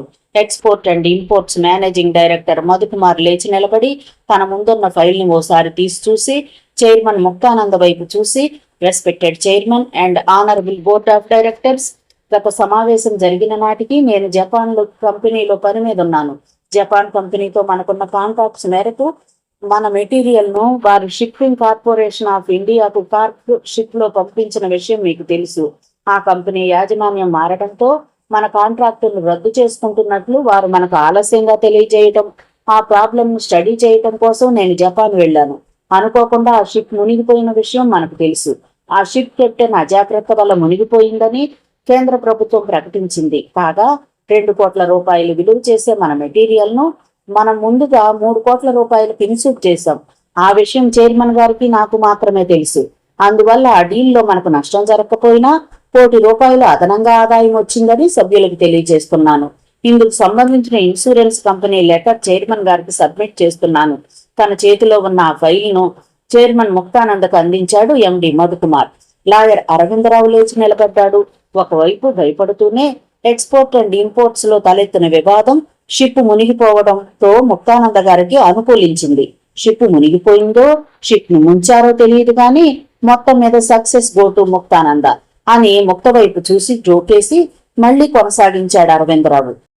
ఎక్స్పోర్ట్స్ అండ్ ఇంపోర్ట్స్ లో మనకొచ్చిన 3 కోట్లు బిజినెస్ వల్ల రాలేదు.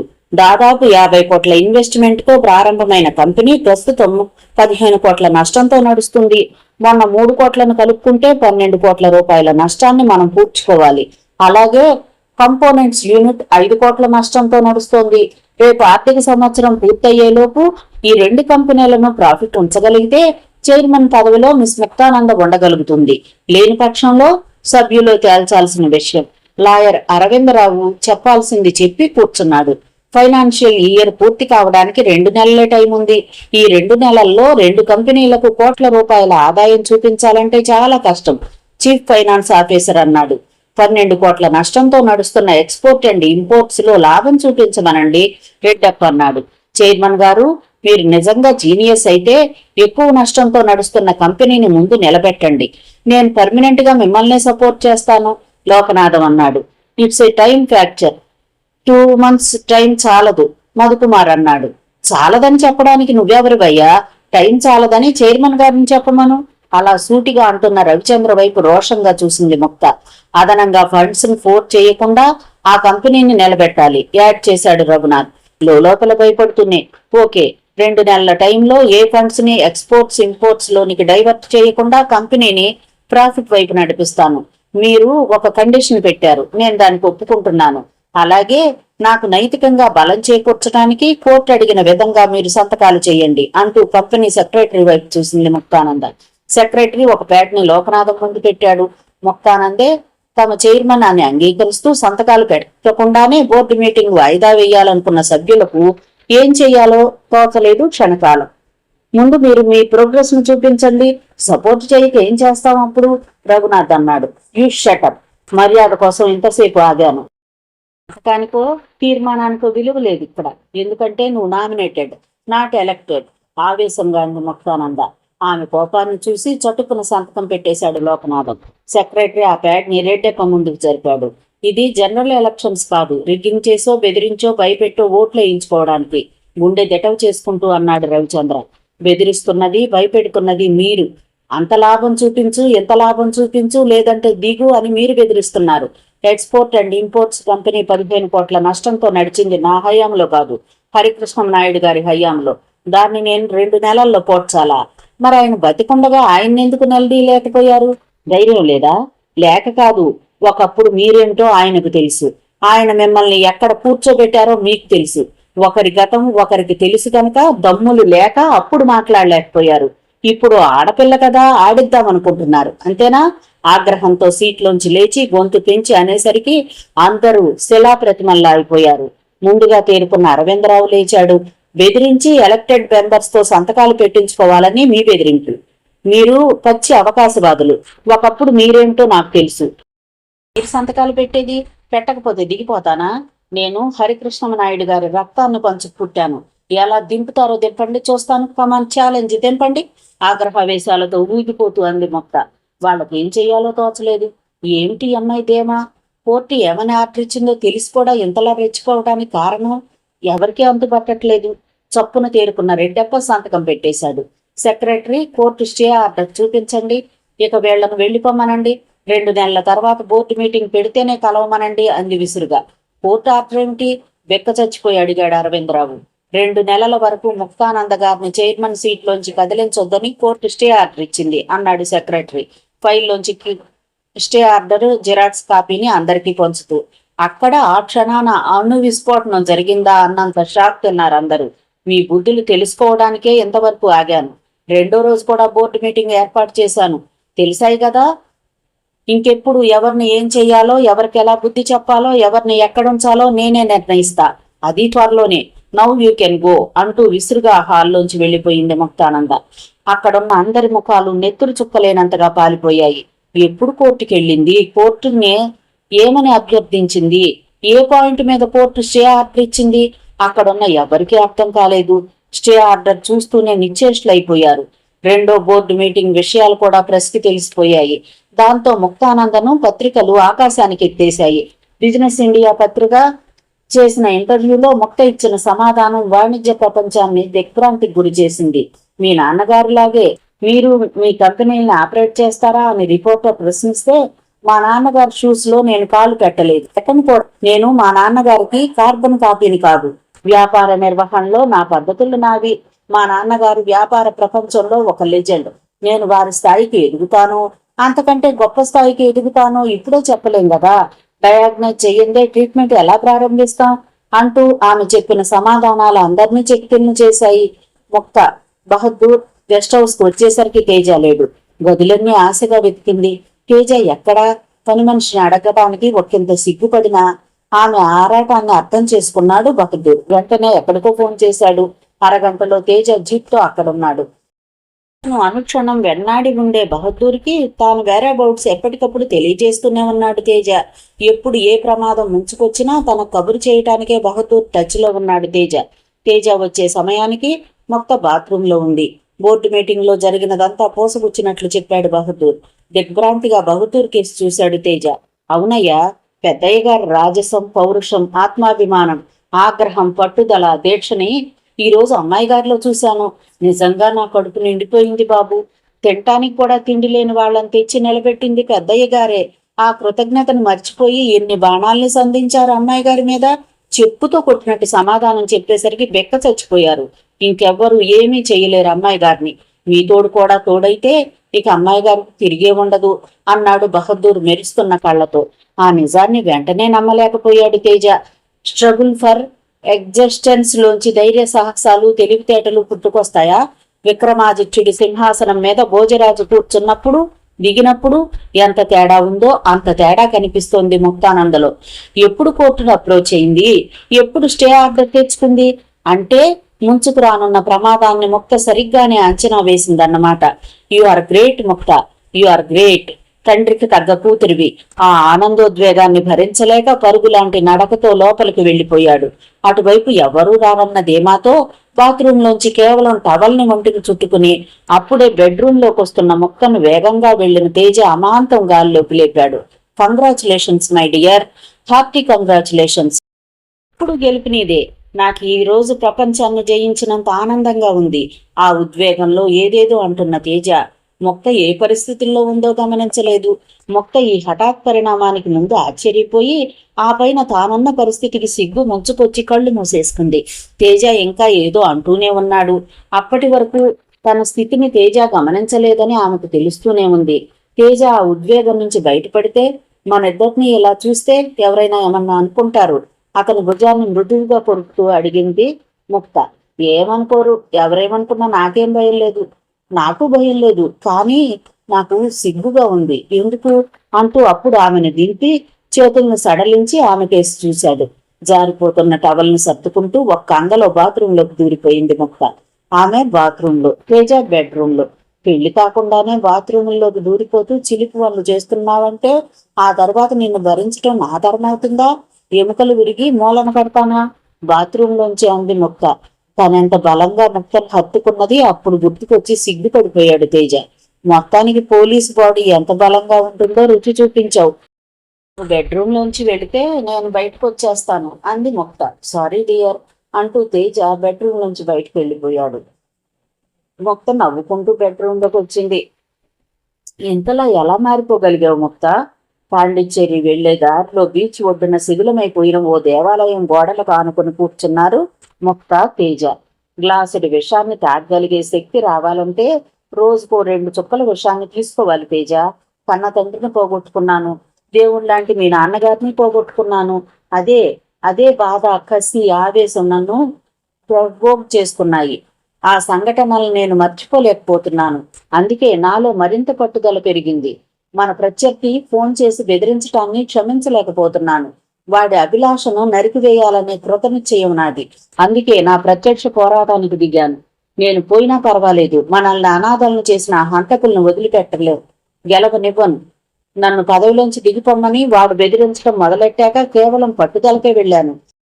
కోసం సూర్యసాగర్ అంకుల్ని హత్య చేశాక అది కసి, కోపంగా నాలో రూపాంతరం చెందింది. సూర్యసాగర్ అంకుల్ని రక్షించుకోవటానికి పదవిని వదిలేయమంటే ఆనందంగా వదిలేసేదాన్ని. ఇప్పుడిక దాన్ని వదిలి వారికి గెలిచే అవకాశాన్ని ఇవ్వను అంది ఎంతో ఆవేశంగా ముక్త. ఆమెలో వచ్చిన మార్పుకు తేజ చకితుడయ్యాడు. ఒకప్పుడు అస్త్ర సన్యాసం, ఇప్పుడు అస్త్ర విన్యాసం. చాలాసేపటికి తేరుకున్నాడు తేజ.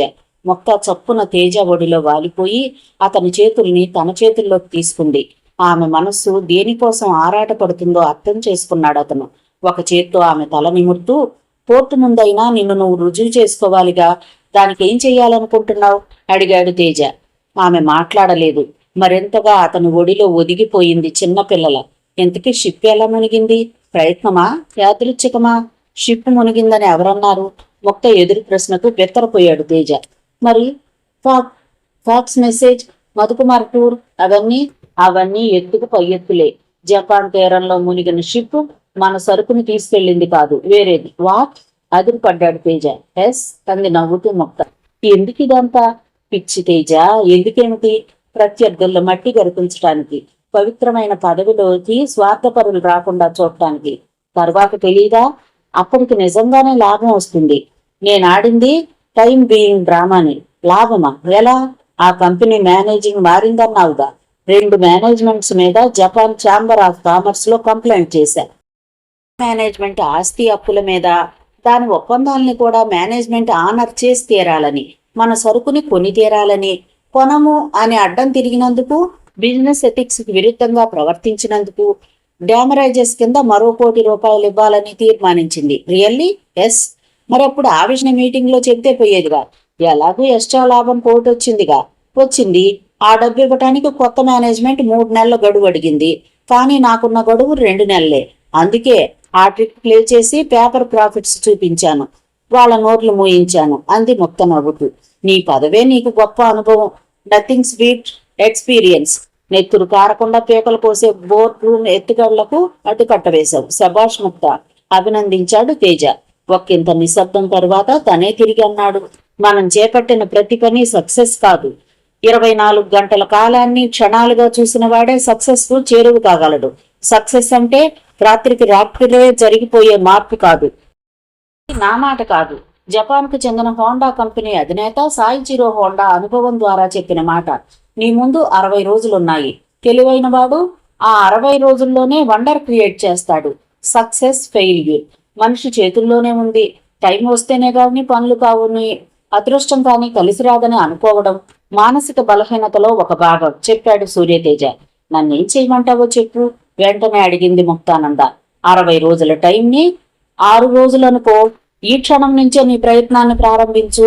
వాళ్ళు నీకు ఇచ్చిన ఈ 60 రోజులు నిన్ను నువ్వు టెస్ట్ చేసుకోవడానికి నువ్వు ఏర్పాటు చేసుకున్న టైం అనుకో. ఇది నీ ప్రతిభకు, నీ మేధస్సుకు, నీ తెలివితేటలకు మాత్రమే కాదు, నిన్ను నీ లక్ష్యం వైపు నడిపించబోయే శత్రువుల చేతుల్లో ఆహుతైపోయిన 2 వ్యక్తులు, హరికృష్ణమనాయుడు, సూర్యసాగర్ల ఆశయాన్ని సాధించడానికి ఆసన్నమైన టైం అనుకో. చాలా ఆవేశంగా చెప్పాడు సూర్యతేజ. లేదు తేజ, నా కర్తవ్యాన్ని నేనెప్పుడు విస్మరించను. నేనెప్పుడు తప్పుడు నిర్ణయం తీసుకోను. కానీ 12 కోట్ల నష్టాన్ని భర్తీ చేయాలంటే మాటలు కాదు, అదే ఆలోచిస్తున్నాను. మస్క చీకటిలా ముందుకు పడుతున్న జుట్టును వెనక్కి తోసుకుంటూ అంది ముక్త. ముక్త, నేను విషయం చెప్పనా? మనిషికి ఆలోచించగలిగే శక్తి, కాలాన్ని డబ్బుగా మార్చగలిగే శక్తి ఉంటే ఉత్త నీళ్లను రూపాయలుగా మార్చొచ్చు తెలుసా? ప్యారిస్ లో ఓ టీనేజ్ గర్ల్ సాధించిన విజయం చెప్తాను విను. నీకు తెలుసు, ప్యారిస్ ఫ్యాషన్లకు, కొత్త కొత్త ఫ్యాషన్లకు వేదిక. అద్భుత సౌందర్య సామ్రాజ్యం ప్యారిస్. ప్యారిస్ యువతులు తమ సంపాదనలో 75% తమ శరీర పోషణకే ఖర్చు చేస్తారనే విషయం యావత్ ప్రపంచానికి తెలుసు. తాము జీవితకాలం అందంగా కనిపించాలంటే తమ శరీరాన్ని పదిలంగా కాపాడుకోవాలి. అందుకే ఫారెన్లోని యువతులు, మహిళలు శరీరానికి సంబంధించిన ఎన్నో లోషన్లు వాడుతూ ఉంటారు. ఎన్ని లోషన్లను వాడినా మానవ శరీరాన్ని ముడతలు పడకుండా, నాజూకుతనం పోకుండా కాపాడేది నీరు మాత్రమే. అందుకే చర్మంలోని గ్రంథులు బాగుండాలంటే, బాగా పనిచేయాలంటే, నెగనగలాడాలంటే రోజుకు కనీసం 10 గ్లాసుల నీరు తాగమని శాస్త్రజ్ఞులు చెప్తూ ఉంటారు. ఆ రహస్యం తెలుసుకుంది హూబర్ట్ డి ఆర్నోనా అనే యువతి. నీళ్లను శుభ్రం చేసి లీటర్ బాటిల్స్ లో పోసి అమ్మకం సాగించింది. తన ప్రకటనల్లో నీళ్లను ఎందుకు ఎక్కువగా వాడాలో తెలియజేసింది. ఫ్రాన్స్ లో స్కిన్ ట్రీట్మెంట్ బిజినెస్ ఎక్కువ. నీళ్లతో తమ అందాన్ని 10 చేసుకోవచ్చనే యాడ్స్ చూడగానే ప్యారిస్ యువతలు ఆర్నోనా అందిస్తున్న నీళ్ల బాటిల్స్ మీద పడ్డారు. ఆర్నోనా నీళ్ల వ్యాపారం ప్రారంభించిన మొట్టమొదటి సంవత్సరం అంటే 1989లో ఫ్రాన్స్లోనే 805 మిలియన్ల లీటర్ల నీళ్ల బాటిల్స్ అమ్మకాలు జరిగాయి. రెండో సంవత్సరం అంతకు 3 రెట్లు అమ్మకాలు జరిగాయి.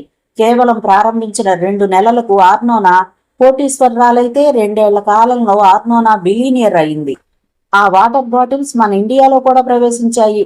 ఇక్కడ ఆరోగ్యానికి, అందానికి ఎక్కువ పట్టింపు లేదు కాబట్టి రైల్వే స్టేషన్లోనూ, ఎయిర్పోర్టుల్లోనూ తాగడానికి మాత్రమే అమ్మే బాటిల్స్ గా మిగిలాయి అన్నాడు ఎంతో ఉద్వేగంగా. అలాంటి బిజినెస్ గురించి ఆలోచించమంటావా? అలా అడుగుతున్న ముక్త వైపు చూసి, ఒక్కొక్కప్పుడు నువ్వు జమ్లా కనిపిస్తే మరొకప్పుడు పరమ ఇన్నోసెంట్ లా కనిపిస్తావు. Think yourself. కానీ డిప్రెషన్ లో పడకు లేస్తూ అన్నాడు సూర్యతేజ. చీకటి బాగా చిక్కపడింది. లో నడుచుకుంటూ ఇద్దరు రోడ్డు పక్కన పార్కు చేసున్న కారు దగ్గరకు వచ్చారు. స్టీరింగ్ ముందు కూర్చున్నాడు సూర్యతేజ. పక్కన కూర్చుంది ముక్త. సీరియస్ గా కారు డ్రైవ్ చేస్తున్నాడు సూర్యతేజ. మద్రాసు సిటీ దగ్గర పడుతోంది. ఢిల్లీలో నన్ను కలిసిన కొత్తలో ఒక ప్రశ్న వేసావు, గుర్తుందా? మళ్ళీ ఆ ప్రశ్న వేయలేదేం? తల తిప్పి ఓసారి ఆమె వైపు చూసి, ఏంటా ప్రశ్న? నేను మర్చిపోయాను అన్నాడు తేజ. నిజంగా మర్చిపోయావా? నటిస్తున్నావా? లేదు, మర్చిపోయాను. యాసర్ అరాఫత్ ప్రేమించి పెళ్లి చేసుకున్న టీనేజ్ అమ్మాయి ఎవరని అడిగావు, గుర్తుందా? మొక్క మనసులో వచ్చిన మార్పుకి మనసులోనే నవ్వుకున్నాడు సూర్యతేజ. జవాబు దొరికిందా? చెప్పు. ఆ పెదవుల్లో చిన్న నవ్వు. చెప్పను, ఎప్పుడైనా చెప్తాను. రోడ్డు మీద కాంతికి మెరుస్తున్న తేజ అందమైన మేసకట్టు వైపు చూస్తూ అంది మొక్క. ఆ సమయంలో ఆమెకు చిలిపి ఆలోచన వచ్చింది. ఆ మేసాలను గెల్లాలని. తన ఆలోచనకు మనసులోనే నవ్వుకుంది. కారు నందనంలో కొత్తగా తీసుకున్న బంగ్లా దగ్గర ఆగింది. డైనింగ్ టేబుల్ దగ్గర కూర్చున్నాక ముక్తకి చటుక్కున ఓ విషయం జ్ఞాపకానికి వచ్చింది. తేజ, అడగటం మర్చిపోయాను. లాస్ట్ వీక్ వారం రోజులు నువ్వు మాయమైపోయావు. ఎక్కడికి వెళ్ళావు అడిగింది ముక్త. నీ బిజీలో నువ్వున్నావని చెప్పలేదు. డాడీ మర్డర్ విషయంలో ఓ క్లూ దొరికినట్టుగా దొరికి అంతలోనే మిస్ అయింది. క్లూ దొరికిందా? ఎస్ ముక్త. డాడీ మర్డర్ కి గురైన రోజున న్యూఢిల్లీలోని నా అడ్రస్ కి ఓ కార్డును పోస్ట్ చేశారు. కార్డును పోస్ట్ చేశారా? ఆశ్చర్యంగా అడిగింది ముక్త. అవును. ఇంకో గమ్మత్తైన విషయం, ఆ కార్డు మీద ముందు భాగంలో డాడీ చేసిన సంతకం, వెనక భాగంలో నా అడ్రస్ తప్ప మరేం లేదు. ఆ కార్డు ఢిల్లీ నుంచి రీడైరెక్ట్ అయి నాకు వచ్చింది. ఆ కార్డు ద్వారా నాకు ఒకే ఒక క్లూ దొరికింది. దానిని డాడీ పాత మాంబళం సబ్ పోస్ట్ బాక్స్ లో వేశారు. అందుకు నిదర్శనం పాత మాంబళం పోస్ట్ ఆఫీస్ ముద్ర. ఆ పోస్ట్ ఆఫీస్ ఏరియాలో వారం రోజులు తిరిగాను. లాభం లేకపోయింది చెప్పాడు సూర్యతేజ. ఆ పాత మాంబళం ఏరియాలోనే అంకుల్ మర్డర్ జరిగిందంటావా అడిగింది ముక్త. కావచ్చు, కాకపోనవచ్చు. కానీ ఆ కార్డును నాకు డాడీ డ్రాప్ చేయడం వెనక ఏదో మనకు తెలియని రహస్యం ఉంటుందని నా నమ్మకం. ఎందుకంటే డాడీ గురించి నాకు బాగా తెలుసు. ఆయన అకారణంగా, అనవసరంగా ఏ పని చెయ్యరు అంటూ తన జేబులో ఉన్న కార్డు తీసి టేబుల్ మీద పెట్టాడు సూర్యతేజ. ఆ కార్డుని తన చేతుల్లోకి తీసుకుని నిశ్చింతగా పరిశీలిస్తోంది ముక్త. త్వరలోనే మీ నాన్నగారి రెటీనా మీద పడిన ఇమేజ్ ఫోటోగ్రాఫ్స్ వస్తాయి. వాటి ద్వారా బెదిరింపు కాల్స్ చేస్తున్న వ్యక్తులను ట్రేస్ చేయడమూ జరుగుతుంది. త్వరలోనే మనం మన ప్రత్యర్థుల్ని కలుస్తాం అన్నాడు తేజ. వాటికి తోడు మేష రాబోతోంది. ఆ ఇన్ఫర్మేషన్ కూడా మనకు సహకరించవచ్చు అంది ముక్త మేష ఫోన్ చేసిన వివరాలను అందిస్తూ.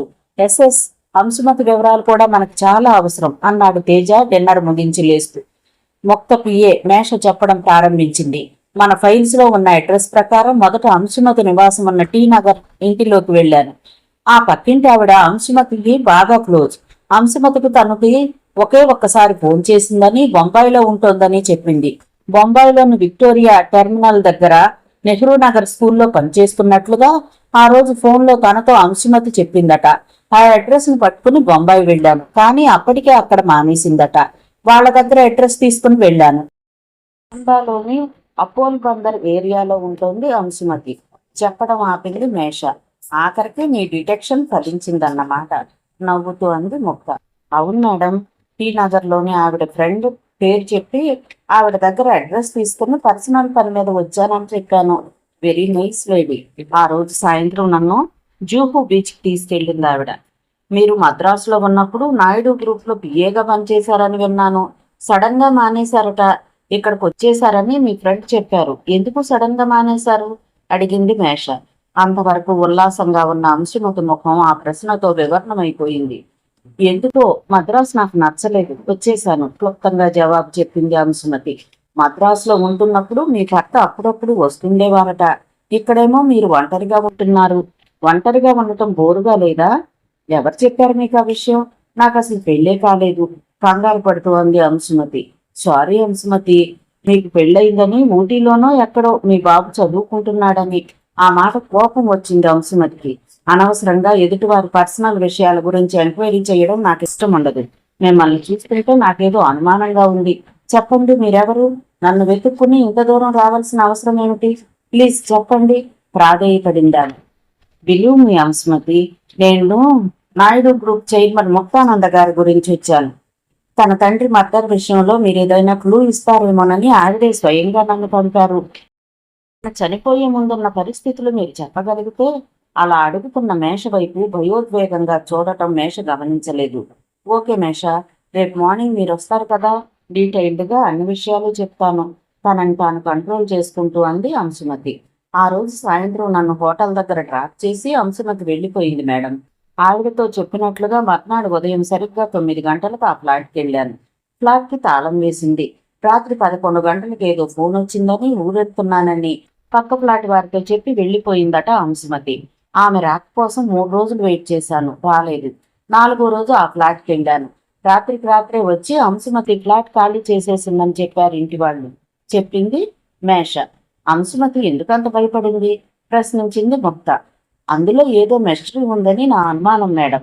అంశుమతి వయసు ఎంత ఉంటుంది అడిగింది ముక్త. 35 ఏళ్లుంటాయి మేడం. అంశుమతికి పెళ్ళయిందని, ఒక బాబున్నాడని, ఊటీలో చదువుకుంటున్నాడని అంశుమతి ఫ్రెండ్ చెప్పింది కదూ ప్రశ్నించింది ముక్త. Yes madam. అంశుమతి ఎలాంటి ఫ్లాట్లో ఉంది? ఆర్డినరీ ఫ్లాటే మేడం. ఫోన్ కాల్స్ రిసీవ్ చేసుకుంటూనే అడిగింది ముక్త. అంశుమతి ఫోటో సంపాదించగలవా? ట్రై చేస్తాను madam. No doubt something behind with her. We must trace her. ఏదో ఆలోచిస్తూ తనలో తాను గొణుక్కుంది ముక్తానంద. పుష్ప కౌగిలి నుండి విడిపడింది అనిమిష. నేను మరీ వెయిట్ చేయలేను. మరో 2 నెలలు ముక్తానందకు టైం ఇచ్చారు అంటే ముక్తానంద అప్పటికింకా బాగా బలపడుతుంది. ఇప్పటికే మన పరిస్థితి ఎలా తయారైందో ఆలోచించావా? మన ప్లాన్స్ అన్నీ అప్సెట్ అయ్యాయి. రవిచంద్రను మనం నమ్ముకోవడం అనవసరం. 1,00,000 రూపాయలు కావాలన్నా అతను ఎంత ఇబ్బంది పడుతున్నాడో చూసావు కదా. ఇంకో 2 నెలల తర్వాత అతనికి ప్రాపర్టీ వస్తుందని నువ్వు నమ్ముతున్నావా? నాకా భ్రమలు పోయాయి. నువ్వేదో ఒక డెసిషన్ తీసుకుంటే బాగుంటుంది. సోఫా మీద రిలాక్స్ అవుతూ అంది అనిమిష. ఇద్దరం కొన్నాళ్లు వెయిట్ చేయక తప్పదు డియర్, గ్లాసులోని డ్రింకును సిప్ చేస్తూ అన్నాడు పుష్పక్. ఎన్నాళ్ళు చెప్పు? నువ్వు చెప్పినట్టుగా రవీంద్రతో నటించాను. రవిచంద్ర ప్రస్తుతం ఏంటి? అతని దగ్గర నుంచి బయటపడదాం పద, ముక్తానందతో కలుద్దాం. ఆ మాటకు చటుక్కున తలెత్తి అనిమిష వైపు చూశాడు. ముక్తానందను నమ్మించగలిగితే కొన్ని లక్షలు మన పరమవుతాయి. ముక్తానందను చంపేస్తే కొన్ని కోట్లు మన పరమవుతాయి. ఆలోచించు. దగ్గరగా వచ్చి అతని కళ్ళల్లోకి చూస్తూ అంది Animisha. It is too dangerous. Muktananda నిన్ను గాని నన్ను గాని నమ్ముతుందంటావా? అనుమానంగా అడిగాడు పుష్పక్. నిన్ను నమ్మకపోవచ్చు, నన్ను నమ్ముతుంది. ఎందుకంటే రవిచంద్ర రహస్యాలు నాకు తెలుసు కాబట్టి. నీకు నాకు తప్ప మూడో కంటికి తెలియకుండా ముక్తానందను మేనేజ్ చేస్తాను. ఈ టెన్షన్ల నుంచి బయటపడిపోతాం. అతని పెదవులను ముద్దు పెట్టుకుంటూ అంది అనిమిష. పుష్పక్ ఆలోచనలో పడ్డాడు. అప్పుడు వాళ్ళిద్దరూ ఊరు చివర ఓ ఫ్రెండ్ గెస్ట్ హౌస్ లో ఉన్నారు. అంతకు ముందు రోజే రవిచంద్ర ఢిల్లీ వెళ్ళాడు. ప్రతిసారి నువ్వేం చెప్తే నేను అది చేస్తూ వస్తున్నాను. ఈసారి నా ప్లాన్ చూడు, సక్సెస్ కాకపోతే తూలి పడబోయి నిలదొక్కుంది అనిమిష. అదే సమయంలో తలుపు మీద చప్పుడుకి ఇద్దరి గుండెల్లో బాంబులు పడ్డాయి. తామిద్దరూ అక్కడున్నట్టు ఎవరికీ తెలియదు. మరి ఈ సమయంలో తలుపు మీద చప్పుడు తిరుగుతోంది. ఈ ఏరియాలో మనకు తెలిసిన వాళ్ళెవ్వరూ లేరు. తలుపుకి పర్వాలేదు. నెమ్మదిగా అనిమిష పుష్పక్ చెవిలో గొణిగింది. పుష్పక్ భయంగా ముందుకు కదిలాడు. ఎవరు? ఆ మాటకు అవతల నుంచి సమాధానం వినిపించలేదు. నెమ్మదిగా తలుపు తెరుచుకుంది. లోపల గదిలోని బల్బు కాంతి గుమ్మం దగ్గర నిల్చున్న వ్యక్తి ముఖం మీద పడింది. ఆ ముఖాన్ని చూడగానే కివ్వున కేకవేయబోయి గొంతులోంచి శబ్దం రాక పెడచగట్టుకుని ఆగిపోయింది అనిమిష. పుష్పక్ శరీరం వర్షంలో తడిసిపోయినట్లుగా అయిపోయింది. ఆ వ్యక్తి రవిచంద్ర. లోపలికి అడిగేసి తూలి సోఫా మీద పడిపోయాడు. అప్పటికే అతను బాగా తాగున్నాడు. చటుక్కున పుష్పక్కి ఓ ఐడియా వచ్చింది. తమను రెడ్ హ్యాండెడ్ గా పట్టుకున్న రవిచంద్ర ఏమైనా ఎక్కువగా మాట్లాడితే రవిచంద్రను అక్కడే చంపేయాలని ఆ ఆలోచన రావడంతో పుష్పక్ గుండెల్లో దడ తగ్గింది. నువ్వు ఢిల్లీ నుంచి ఎప్పుడొచ్చావు? చనువుగా ముందుకొచ్చి తన చేతిలోని విస్కీ గ్లాస్ ని రవిచంద్ర చేతిలో పెట్టి అడిగింది అనిమిష. గంట క్రితం. బోర్ కొట్టేసింది. బార్కెళ్ళాను. మాట్లాడలేని పరిస్థితిలో ఉన్నాడు రవిచంద్ర. మనుషుల్ని గుర్తుపట్టలేని పరిస్థితిలో రవిచంద్ర ఉండటం వల్ల ఇద్దరికి చాలా హ్యాపీగా ఉంది.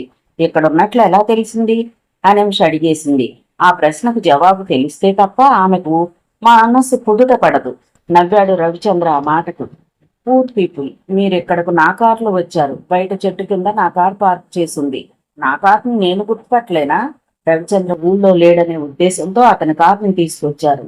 తమ ఇద్దరి గురించి ఇప్పుడు ఆలోచించకపోయినా రేపు ఉదయం ఆలోచిస్తాడు, నో డౌట్. ఏం చెప్పాలి? రకరకాలుగా ఆలోచిస్తోంది అనిమిష. బాటిల్ పూర్తి చేశాడు రవిచంద్ర. ఒక విషయం చెప్పాలనుకున్నాను, చెప్పేస్తున్నాను వినండి. ముక్తానందను అర్జెంటుగా లేపేయాలి. ఇద్దరూ ఆశ్చర్యంగా చూశారు రవిచంద్ర వైపు. ఎస్ అను, ఇప్పటికే బిజినెస్ సర్కిల్లో నా ప్రెస్టేజ్ పోయింది. 2 months వరకు ఐ కాంట్ వెయిట్. ఢిల్లీలోనే ఓ ప్లాన్ రెడీ చేసుకొచ్చాను అంటూ నిటారుగా కూర్చుని సిగరెట్ వెలిగించి మళ్ళీ చెప్పడం ప్రారంభించాడు రవిచంద్ర. ఈ ప్లాన్ ప్రకారం నువ్వు ముక్తానంద దగ్గరికి వెళ్తావు. ముక్తానందను నమ్మిస్తావు. మంచి రోజు మంచి టైం చూసి మొక్కను. నవ్వాడు రవిచంద్ర. ఆ నవ్వు మట్టుగా భయంకరంగా ఉంది. గంట క్రితం ఏ ప్లాన్ అయితే పుష్పక్తో తాను చెప్పిందో అదే ప్లాన్ ని ఇప్పుడు రవిచంద్ర చెప్పాడు. అంటే రవిచంద్ర తమ ఇద్దరి గుట్టుని కనుగొన్నాడా? రవిచంద్ర ఢిల్లీ వెళ్ళినట్లు నాటకం ఆడాడా? రహస్యం పూర్తిగా తెలిసిపోయిందా? వణికిపోయింది అనిమిష. ఎలా ఉంది plan? Pushpak, very good plan. మరి 2 నెలల వరకు ఆవిడకి టైం ఇచ్చారు? సందేహాన్ని వ్యక్తం చేశాడు పుష్పక్. ఈ 2 నెలల టైంలోనే ముక్తానంద మైండ్ పూర్తిగా బిజినెస్ వైపు కాన్సన్ట్రేట్ అయి ఉంటుంది. మన గురించి ఆలోచించలేని సిచ్యువేషన్ లో ఉంటుంది. ముందు ముందు ముక్తానంద ఇరుక్కుంటుంది. ఆ అవకాశాన్ని మనం వాడుకుంటాం. మరో 15 గంట తర్వాత వెళ్ళిపోవడానికి లేచి నిలబడ్డాడు రవిచంద్ర. ఎక్కడికిప్పుడు? అడిగాడు పుష్పక్. ఇంపార్టెంట్ ఫోన్ ఢిల్లీ నుండి వస్తుంది, వెళ్ళాలి. రిలాక్స్ ఎవర్ సెల్ఫ్ అని మెట్లు దిగుతూ పుష్పక్ వైపు అనిమిష వైపు ఓసారి చూసి, ఎంత దూరం మీరిద్దరూ ఎందుకు వచ్చారు? అడిగాడు రవిచంద్ర. బోర్ కొడుతుందని పాండిచేరి వెళ్ళి ఏదో చెప్పబోయాడు పుష్పక్. వినిపించుకోకుండా వెళ్లి స్టీరింగ్ ముందు కూర్చున్నాడు రవిచంద్ర. కారు మెల్లగా ముందుకు కదలటంతో హాయిగా ఊపిరి పీల్చుకుని లోపలికి పరిగెత్తింది అనిమిష. మనం ఇక్కడ ఉన్నట్లు ఎలా తెలిసింది?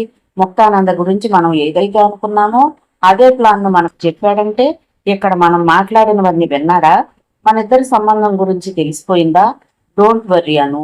మన రహస్యం తెలిస్తే రవిచంద్ర అంత పూర్తిగా ఉండడు. ఎక్కువగా ఆలోచించకు. ముక్తానందని నమ్మించడానికి నీకన్నా కరెక్ట్ పర్సన్ లేరని నీలాగే రవిచంద్ర కూడా అనుకుని ఉండొచ్చు కదా అన్నాడు పుష్పక్. అదే సమయంలో కారులో ఇంటికి వెళ్తున్న రవిచంద్ర తనలో తానే నవ్వుకున్నాడు. అతను గంట క్రితమే ఢిల్లీ నుండి రావడం, బార్కి వెళ్లడం, బార్లో అతను రఘునాథ్ ద్వారా తెలిసిన నిజం. పుష్పక్ అనిమిషల మధ్య అక్రమ సంబంధం ఉందని ఆ విషయం నమ్మలేక బార్లో ఫుల్గా తాగేసి రఘునాథ్తో ఛాలెంజ్ చేసి రఘునాథ్ చెప్పిన అడ్రస్కి వచ్చాడు. రఘునాథ్ చెప్పింది నిజమని రుజువైంది. అప్పుడే అతని మనసు పులిలాగా అనిపించింది. రవిచంద్ర ఇంకో విషయాన్ని కూడా సీరియస్ గా ఆలోచిస్తున్నాడు. పుష్పక్ అనిమిష తన ఎదురుగా నటించాల్సిన అవసరం ఏమిటి? అసలు ఎందుకు వాళ్ళిద్దరూ ఎవరు? రింగ్ అవుతున్న ఫోన్ రిసీవర్ అందుకుంది ముక్తానంద.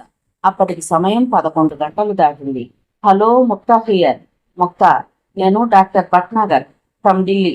భట్నాగర్ గొంతు వినపడటంతో ఎంతో రిలాక్స్ అయింది ముక్తానంద. ప్రతిరోజు మీ రిపోర్ట్ కోసం ఎదురు చూస్తున్నాను, చెప్పింది ముక్తానంద. సారీ ముక్తా, ఏవో కాన్ఫరెన్స్లు మీటింగ్లు, మద్రాసు నుంచి రాగానే ఇంపార్టెంట్ కాన్ఫరెన్స్కి వెళ్లాల్సి వచ్చిందమ్మా.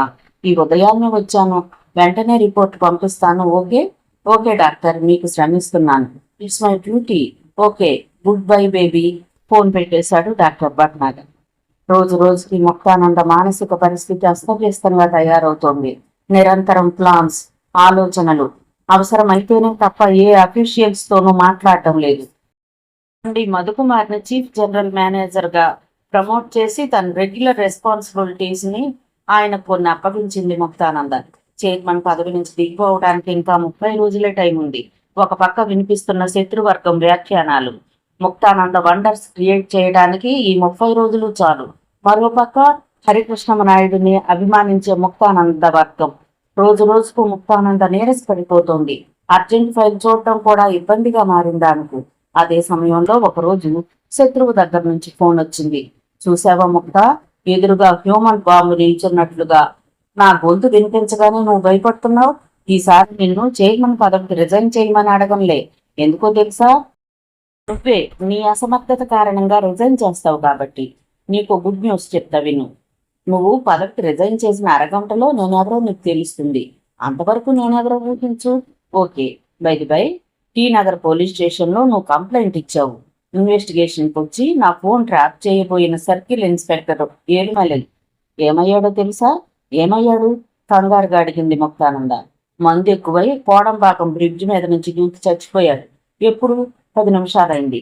ఆ మాటలకు కరెంట్ షాక్ తగిలినట్లుగా అయిందాను. చూసావా బేబీ, హాయిగా పెళ్లి చేసుకోవాల్సిన దానివి. నీకు అలాంటి యాక్సిడెంట్లు జరగకూడదని నా విష్. You bastard. గది దద్దరిల్లేలా అరిచింది ముక్తానంద. అప్పటికే అవతలి వైపున ఫోన్ కట్ అయ్యేటప్పుడు కళ్ళంట నీళ్ళు వచ్చాయి ఆమెకు. మిమ్మల్ని బ్లాక్మెయిల్ చేస్తున్న ఆ ఈడియట్ను 2 రోజుల్లో మీ ముందుంచుతాను అని సరిగ్గా 24 గంటల క్రితం తనతో చెప్పిన సర్కిల్ ఇన్స్పెక్టర్ మరిక లేడు. రాత్రంతా నిద్ర పట్టలేదు ముక్తానందకు. తెల్లవారుజామున 5 గంటలకు నిద్ర పట్టింది. ఎప్పుడో 11 గంటలకు మెలకు వచ్చింది. బెడ్రూమ్లోంచి బయటకు వచ్చిన ముక్తానందకు బయట సోఫాలో వెయిట్ చేస్తున్న సూర్యతేజ కనిపించాడు. ఇవాళ పేపర్ చూసావా? చదువుకున్న సర్కిల్ ఇన్స్పెక్టర్ చావు గుర్తుకొచ్చింది. సర్కిల్ ఇన్స్పెక్టర్ చనిపోయాట, అదేనా? ఎదురుగా కుర్చీలో కూర్చుంటూ అడిగింది ముక్త. ముందు పేపర్ చూడండి చైర్మన్ గారు. చేతిలోని డైలీ పేపర్ని ఆమె చేతికి అందించాడు. ఒక్కో పేజీని తిరగేస్తోంది ముక్త.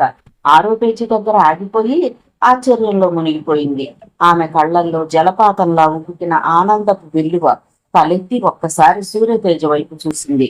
ఆ 6వ పేజీలో ఎడమ పక్కన క్యాబినెట్ సైజులో ముక్తానంద కలర్ ఫోటో, కుడి పక్కన నాయుడు గ్రూప్ సంస్థ చైర్మన్ ముక్తానందకు పుట్టినరోజు శుభాకాంక్షలు, ప్రేమతో సూర్యతేజ.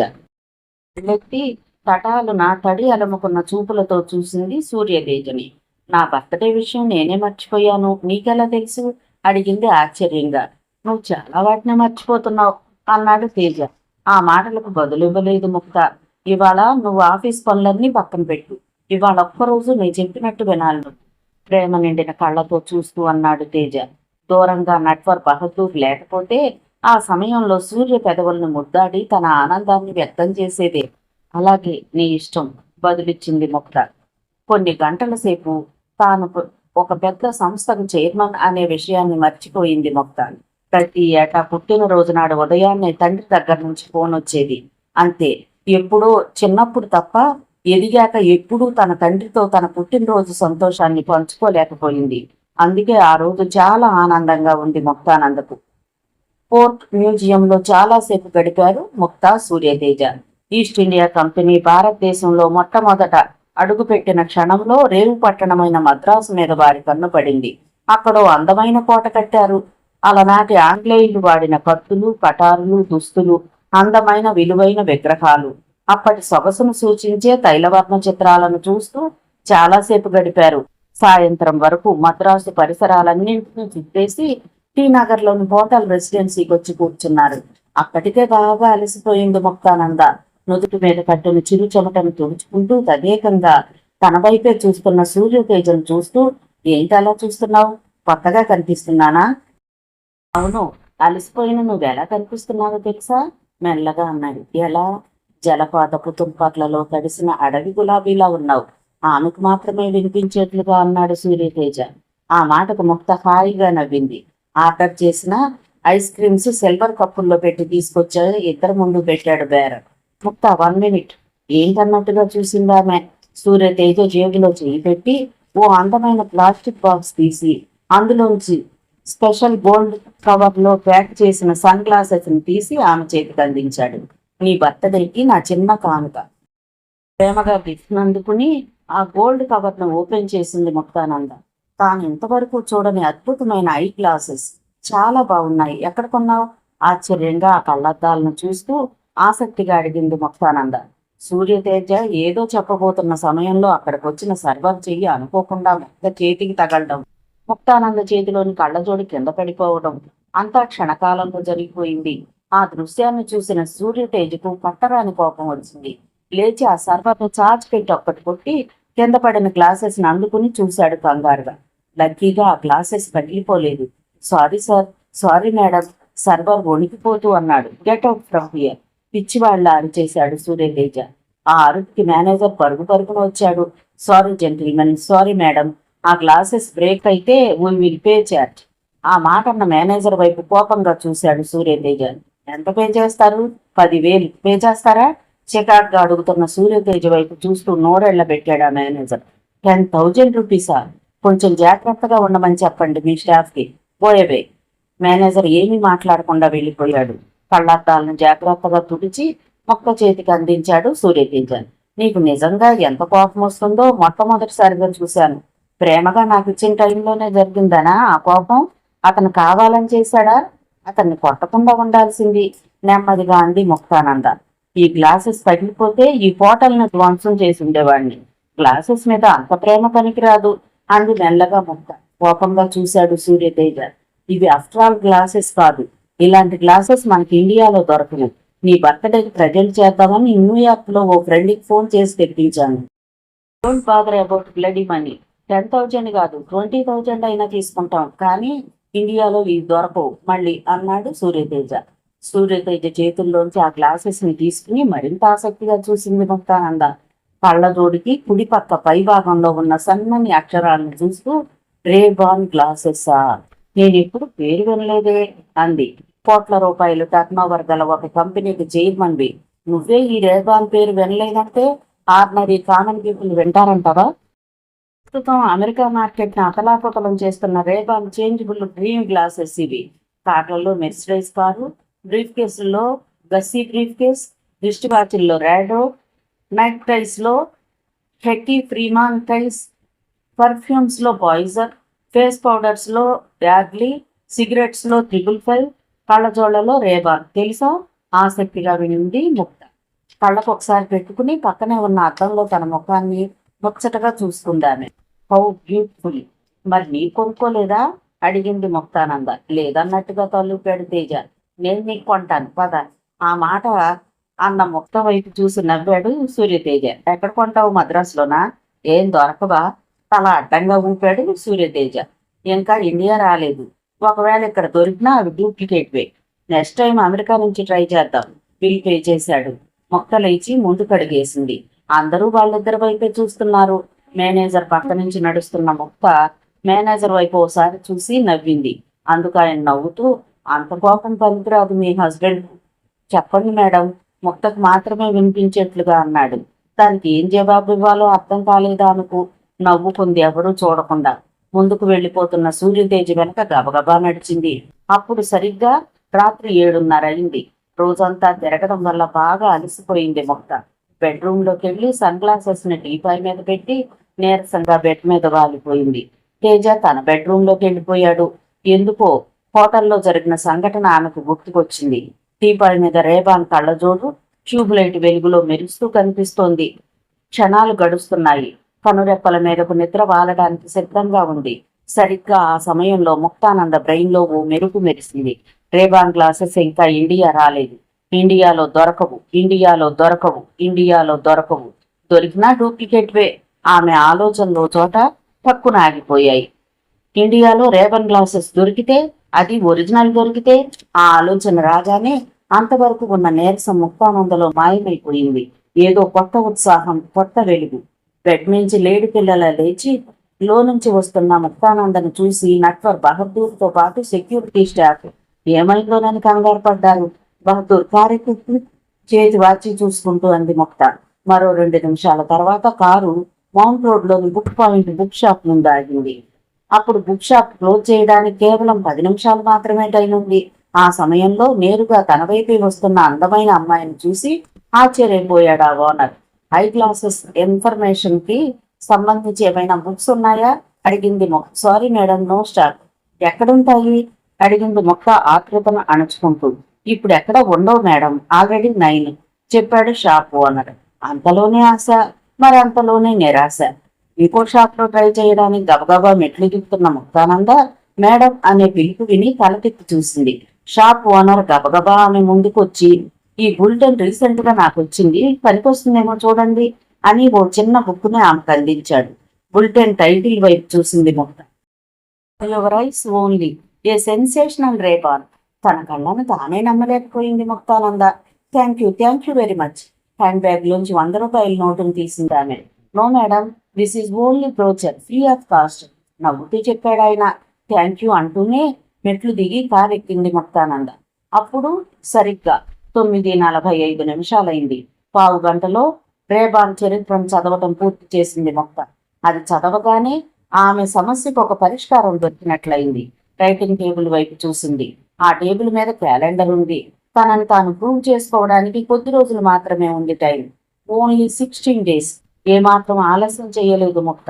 ఫోన్ దగ్గరకు తీసుకుని ముందుగా 24 hours పనిచేసే కంపెనీ ట్రావెల్ ఏజెన్సీకి ఫోన్ చేసింది. ఆ తర్వాత సూర్యతేజ్ గదికెళ్ళి అప్పుడే నిద్రపోతున్న తేజాన్ని లేపింది. రేపు మనం ఎర్లీగా లేవాలి. వాట్ హ్యాపెండ్, ఏం జరిగింది ఆవులెంత తీస్తూనే అడిగాడు సూర్యతేజ. బొంబాయి వెళ్ళడానికి ఫ్లైట్ టికెట్ బుక్ చేశాను. అదేలా, ఇందాక నాతో ఒక్క మాట కూడా చెప్పలేదే. ఇంతకీ బొంబాయి ఎందుకు? అమెరికా వెళ్ళడానికి ఆనందంగా చెప్పింది ముక్తానంద. అమెరికా వెళ్ళడానికా? ఆవులెంత సగంలోనే ఆగిపోయింది సూర్యతేజ్. మర్చిపోవద్దు. అది కాదు ముక్త, అసలు ఎందుకు అమెరికా? రేపు ఉదయం చెప్తాను. డ్రీమ్స్ తగ్గించుకుని పడుకో. Okay, good night. అన్ని వచ్చినంత వేగంగాను హడావుడిగా తన గదిలోకి వెళ్ళిపోయింది. అది కలో నిజమో తెలియని పరిస్థితిలో ఉండిపోయాడు సూర్యతేజ. ఉదయం 6:25 మద్రాసు నుంచి బొంబాయి వెళ్లే ఫ్లైట్ లో కూర్చున్న సూర్యతేజ పక్కనే ఉత్సాహంగా నవ్వులు చిందిస్తూ కూర్చున్న ముక్తానంద వైపు చూసి, ఇప్పుడైనా చెప్పు, మనం ఇంత అకస్మాత్తుగా అమెరికా ఎందుకు వెళ్తున్నాం? మిస్టర్ డాంగిల్ని కలవటానికి. డాంగిల్ అంటే ఆడామగ ఎవరు? బాస్ కంటే లాంగ్ ఇన్ కార్పొరేషన్ చైర్మన్. ఆయన్ని కలవడానికి వెళ్తున్నాం. ఆయన ఎవరో, ఆయన అంత అర్జెంటుగా ఎందుకు కలవాల్సి వస్తుందో, ఆ బాస్ అండ్ ల్యాంబ్ కంపెనీ ఏమిటో ఏమీ అర్థం కాలేదు సూర్యతేజ్. అదే అడిగాడు. బాస్ అండ్ ల్యాంబ్ కంపెనీయే రేబాన్ గ్లాసెస్ ని తయారు చేస్తుంది చెప్పింది మొక్క. ఆ మాటకు నవ్వొచ్చింది సూర్యతేజ్కు. నవ్వి నవ్వి అలసిపోయాడు. ఇంకో సెట్ గ్లాసెస్ కావాలంటే తెప్పించేవాడినిగా, దానికోసం ఎంత ఖర్చా? అయినా రాత్రికి రాత్రే నీకు టికెట్లు ఎవరిచ్చారు?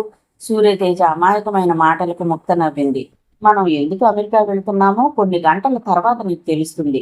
అంతవరకు ఓపిక పట్టు. రెండో విషయం, నాయుడు గ్రూప్ చైర్మన్ కి వరల్డ్ వైడ్ గా ఎక్కడికైనా ఏ సమయంలోనైనా వెళ్ళడానికి ఓపెన్ టికెట్స్ ఉంటాయి గర్వంగా చెప్పింది ముక్తానంద. ఆ సమయంలో ముక్త ఒక అసాధారణమైన అద్భుతమైన వ్యక్తిలా కనిపించింది సూర్యతేజ్కి. విమానం దూసుకుపోతూనే ఉంది. ఒక ఎలిజబెత్ టైలర్, ఒక క్లింట్ ఈస్ట్వుడ్, మైకేల్ జాక్సన్, ఒక Madonna, America air force, Maggi instant noodles, Tom Cruise, Gabriela, Liberty Statue, ఇవన్నీ అమెరికా అంటే చటుకుని గుర్తుకొచ్చే అపురూప ఉదాహరణలు. ప్రపంచ దేశాల్లో అతిపెద్ద సామ్రాజ్యం అమెరికా. ప్రపంచంలో ఏ మూలనున్న అమెరికాను జీవితంలో ఒక్కసారైనా చూడాలని కోరుకుంటారు ఎవరైనా. అందుకే అమెరికా నుంచి దిగుమతి అయిన వస్తువులకు, మనుషులకు గిరాకీ ఎక్కువ. వాల్యూ ఫర్ మనీ, ఎప్పుడూ స్టాండర్డ్ ప్రొడక్ట్స్ ఉంటుందని అమెరికన్ పారిశ్రామికవేత్తలు నమ్ముతారు. అలాంటి వ్యక్తుల్లో ఒకడు డానియల్ ఈ గిల్. అమెరికాలోని బాస్ అండ్ లాంగ్ కంపెనీకి చైర్మన్ ఆయన. ఆ కంపెనీ 60 ఏళ్ల క్రితమే అమెరికాలో కన్జ్యూమర్స్ ప్రొడక్ట్ తయారీలో తనదైన బ్రాండ్ నేమ్ ని సంపాదించిన రేబాన్ గ్లాసెస్ తయారీలోనే ప్రపంచవ్యాప్తంగా సంచలనాన్ని సృష్టించింది. 1930లో అమెరికా విమాన సంస్థ సిబ్బంది కోసం బాస్క్ అండ్ ల్యాంబ్ సంస్థ మొట్టమొదటిసారిగా యాంటీ గ్లేర్ కళ్లద్దాలను తయారు చేసింది. తర్వాత సన్ గ్లాసెస్ గా, అల్ట్రావైలెట్ గ్లాసెస్ గా, రేబాన్ గ్లాసెస్ గా ప్రఖ్యాతి పొందాయి.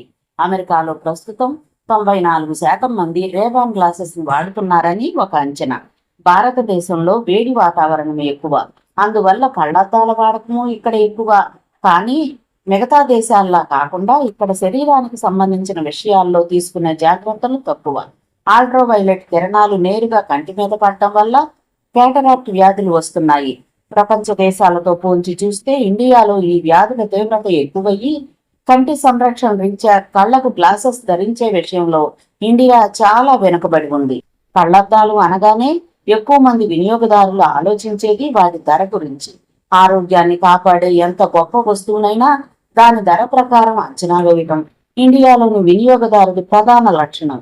అందుకే ఇండియాలోని బాస్క్ అండ్ ల్యాంబ్ కంపెనీ 75 రూపాయల దగ్గర నుంచి 150 రూపాయలు, 500 రూపాయల దగ్గర నుంచి 700 రూపాయలు, 1200 రూపాయల దగ్గర నుంచి 910 రూపాయలుగా 3 తరగతులుగా విభజించి రేబాన్ గ్లాసెస్ ని అమ్మకాలు చేస్తుంది.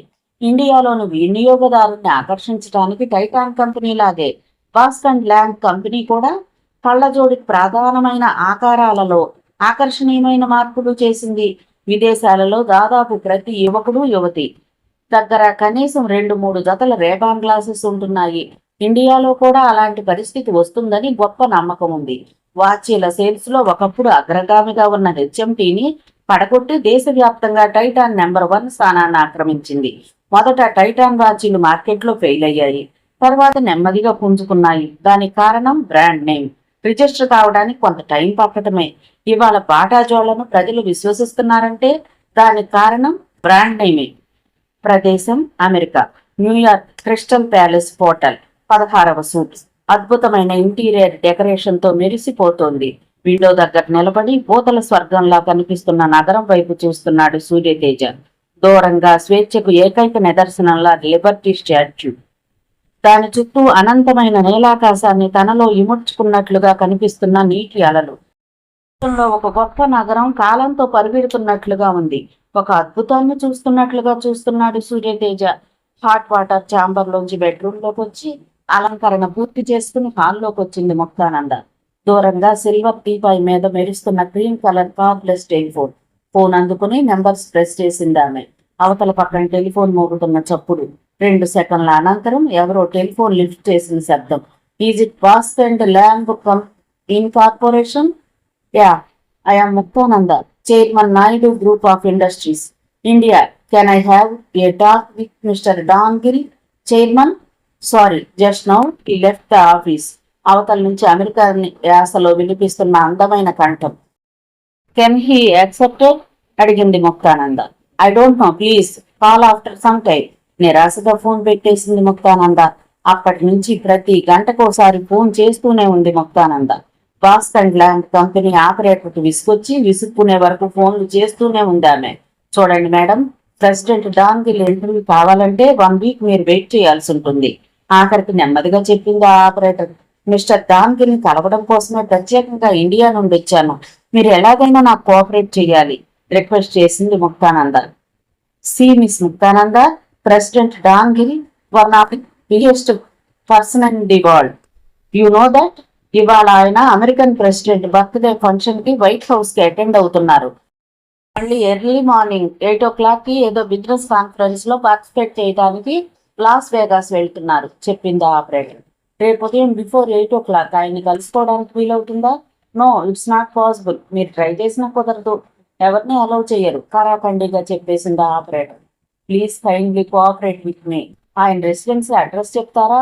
2 నిమిషాలు తటకాయించింది ఆ ఆపరేటర్. ఏమనుకుందో ఏమో, డైలీ రొటీన్ ఎవరికి చెప్పకూడదు. అలాగే ఆయన గెస్ట్ హౌస్ అడ్రస్ కానీ రెసిడెన్సీ అడ్రస్ కానీ అపరిచితులకు ఇవ్వకూడదు. అయినా I love and like Indians అని ప్రెసిడెంట్ డాన్ గిల్ ఉదయం 8 గంటల్లోపు ఎక్కడ దొరుకుతాడో చెప్పింది ఆ operator. Thank you very much, very very kind of you. కృతజ్ఞతలు తెలిపింది ముక్తానంద. ఉదయం సరిగ్గా 6:25 న్యూయార్క్ నగర శివార్లలోని గ్రీస్ ఐలాండ్ ఏరియాలో మనోహరమైన సువిశాలమైన 10 ఎకరాల తోట మధ్యలో నీరెండలో లేత గోధుమ రంగు భవనం మెరిసిపోతోంది. చుట్టూ ఐరన్ ఫెన్సింగ్, అటు ఇటు యూనిఫామ్ లో సెక్యూరిటీ సిబ్బంది. గేటు దగ్గర ఆగిన కారు దగ్గరకు పరుగు పరుగున వచ్చాడు సెక్యూరిటీ ఆఫీసర్. కారు వెనక సీట్లో కూర్చున్న ముక్తానంద విండో షట్టర్ దించింది. What do you want madam? I want to meet mister Don Gill. ఏదో చెప్పబోయింది ముక్తానంద. మీటింగ్ పర్మిషన్ ఉందా? ప్రశ్నించాడు ఆ సెక్యూరిటీ ఆఫీసర్. అంటే ప్రెసిడెంట్ గిల్ని మీరు ఎందుకు కలుసుకోవాలనుకుంటున్నారో తెలుపుతూ ప్రెసిడెంట్ ఛాంబర్ కి మీరు రిక్వెస్టింగ్ లెటర్ రాయండి. ఆ లెటర్ ను ప్రెసిడెంట్ పర్సనల్ స్టాఫ్ ప్రెసిడెంట్ కి ఫార్వర్డ్ చేస్తారు. ప్రెసిడెంట్ మీ రిక్వెస్ట్ ను ఆమోదించే పక్షంలో డేటు, టైము, ప్లేసు ఫిక్స్ చేసి మీకు లెటర్ పంపుతారు. ఆ తర్వాత మాత్రమే మీరు ప్రెసిడెంట్ ని కలుసుకోగలుగుతారు. ఫార్మాలిటీస్ అన్ని గడగడా చెప్పేసి గేటుకు అడ్డంగా కారుని తీసేయమని డ్రైవర్తో చెప్పేశాడు ఆ సెక్యూరిటీ ఆఫీసర్. నేను అర్జెంటుగా కలవాలి. నేను ఇండియా నుండి వచ్చాను. అతని వైపు చూస్తూ రిక్వెస్టింగ్ అంది ముక్త. మీరు ఇండియా నుండి వచ్చినా జపాన్ నుండి వచ్చినా ఒకటే మేడం, నవ్వుతూ అన్నాడు అతను. రిక్వెస్ట్ లెటర్ పంపితే ఎన్ని రోజులకి రిప్లై వస్తుంది? ఆశ చావక అడిగింది ముక్త. Minimum 10 days. రిక్వెస్ట్ లెటర్ రేపు ఇవ్వచ్చా అడిగింది Mukta. Tomorrow is Saturday Sunday weekends. President Don Gill weekend ట్రిప్కి వెళ్తారు. మీరు మండే ఇవ్వండి అన్నాడు సెక్యూరిటీ ఆఫీసర్. ఆ మాత్రం అంటే చాలు ముక్తానందకు. అసలు దానికోసమే అతనితో అంతసేపు మాట్లాడింది. హోటల్ సూట్కి రాగానే ఆఫీస్కి ఫోన్ చేసింది. ఆపరేటర్ ముక్త గొంతును వెంటనే గుర్తుపట్టింది. ఏమైంది, ట్రై చేశారా అడిగింది ఆ ఆపరేటర్. విషయం చెప్పింది ముక్త. ప్రెసిడెంట్ ఇంటర్వ్యూ కోరుతూ అప్లికేషన్ పెట్టండి, అంతకంటే మార్గం లేదు. ఫోన్ పెట్టేసింది ముక్త. ఈ అమెరికన్స్ విచిత్రమైన మనుషులు. ఫలానా టైంలో ఫలానా పని అంటే ఆ పని తప్ప మరే పని చెయ్యరు విసుక్కుంటూ అంది ముక్త. గంటలు నెమ్మదిగా భారంగా నడుస్తున్నాయి. చుట్టూ కాలంతో పరిగెత్తే మహాప్రపంచం మధ్య ఆ సూట్లో వాళ్ళిద్దరు. ఆయన్ని కలుసుకోవటం అసాధ్యం అనిపిస్తుంది ముక్త. ఇన్ని ఫార్మాలిటీస్ ను దాటుకుని ఒకవేళ కలిసినా అప్పటికి పుణ్యకాలం గడిచిపోతుందేమో. ఒకంత నిరాశగా అన్నాడు తేజ. No, impossible. ఆయన్ని కలిస్తే రాలి. అది రేపట్లోగా. అపాయింట్మెంట్ లేకపోయినా సరే నేను ఓడిపోను. నేను సక్సెస్ అయి తీరాలి అంతే అంది మొండిగా ముక్త. ఆమెలోని పట్టుదలకు తేజ ఆశ్చర్యపోయాడు. ఎలా అడిగాడు తేజ విస్మయంగా. సెక్యూరిటీ గార్డ్ని ఎక్కువగా మాట్లాడించడం ద్వారా, విసిగించడం ద్వారా డామ్ గిల్ రేపటి ప్రోగ్రామ్స్ తెలిసిపోయాయి.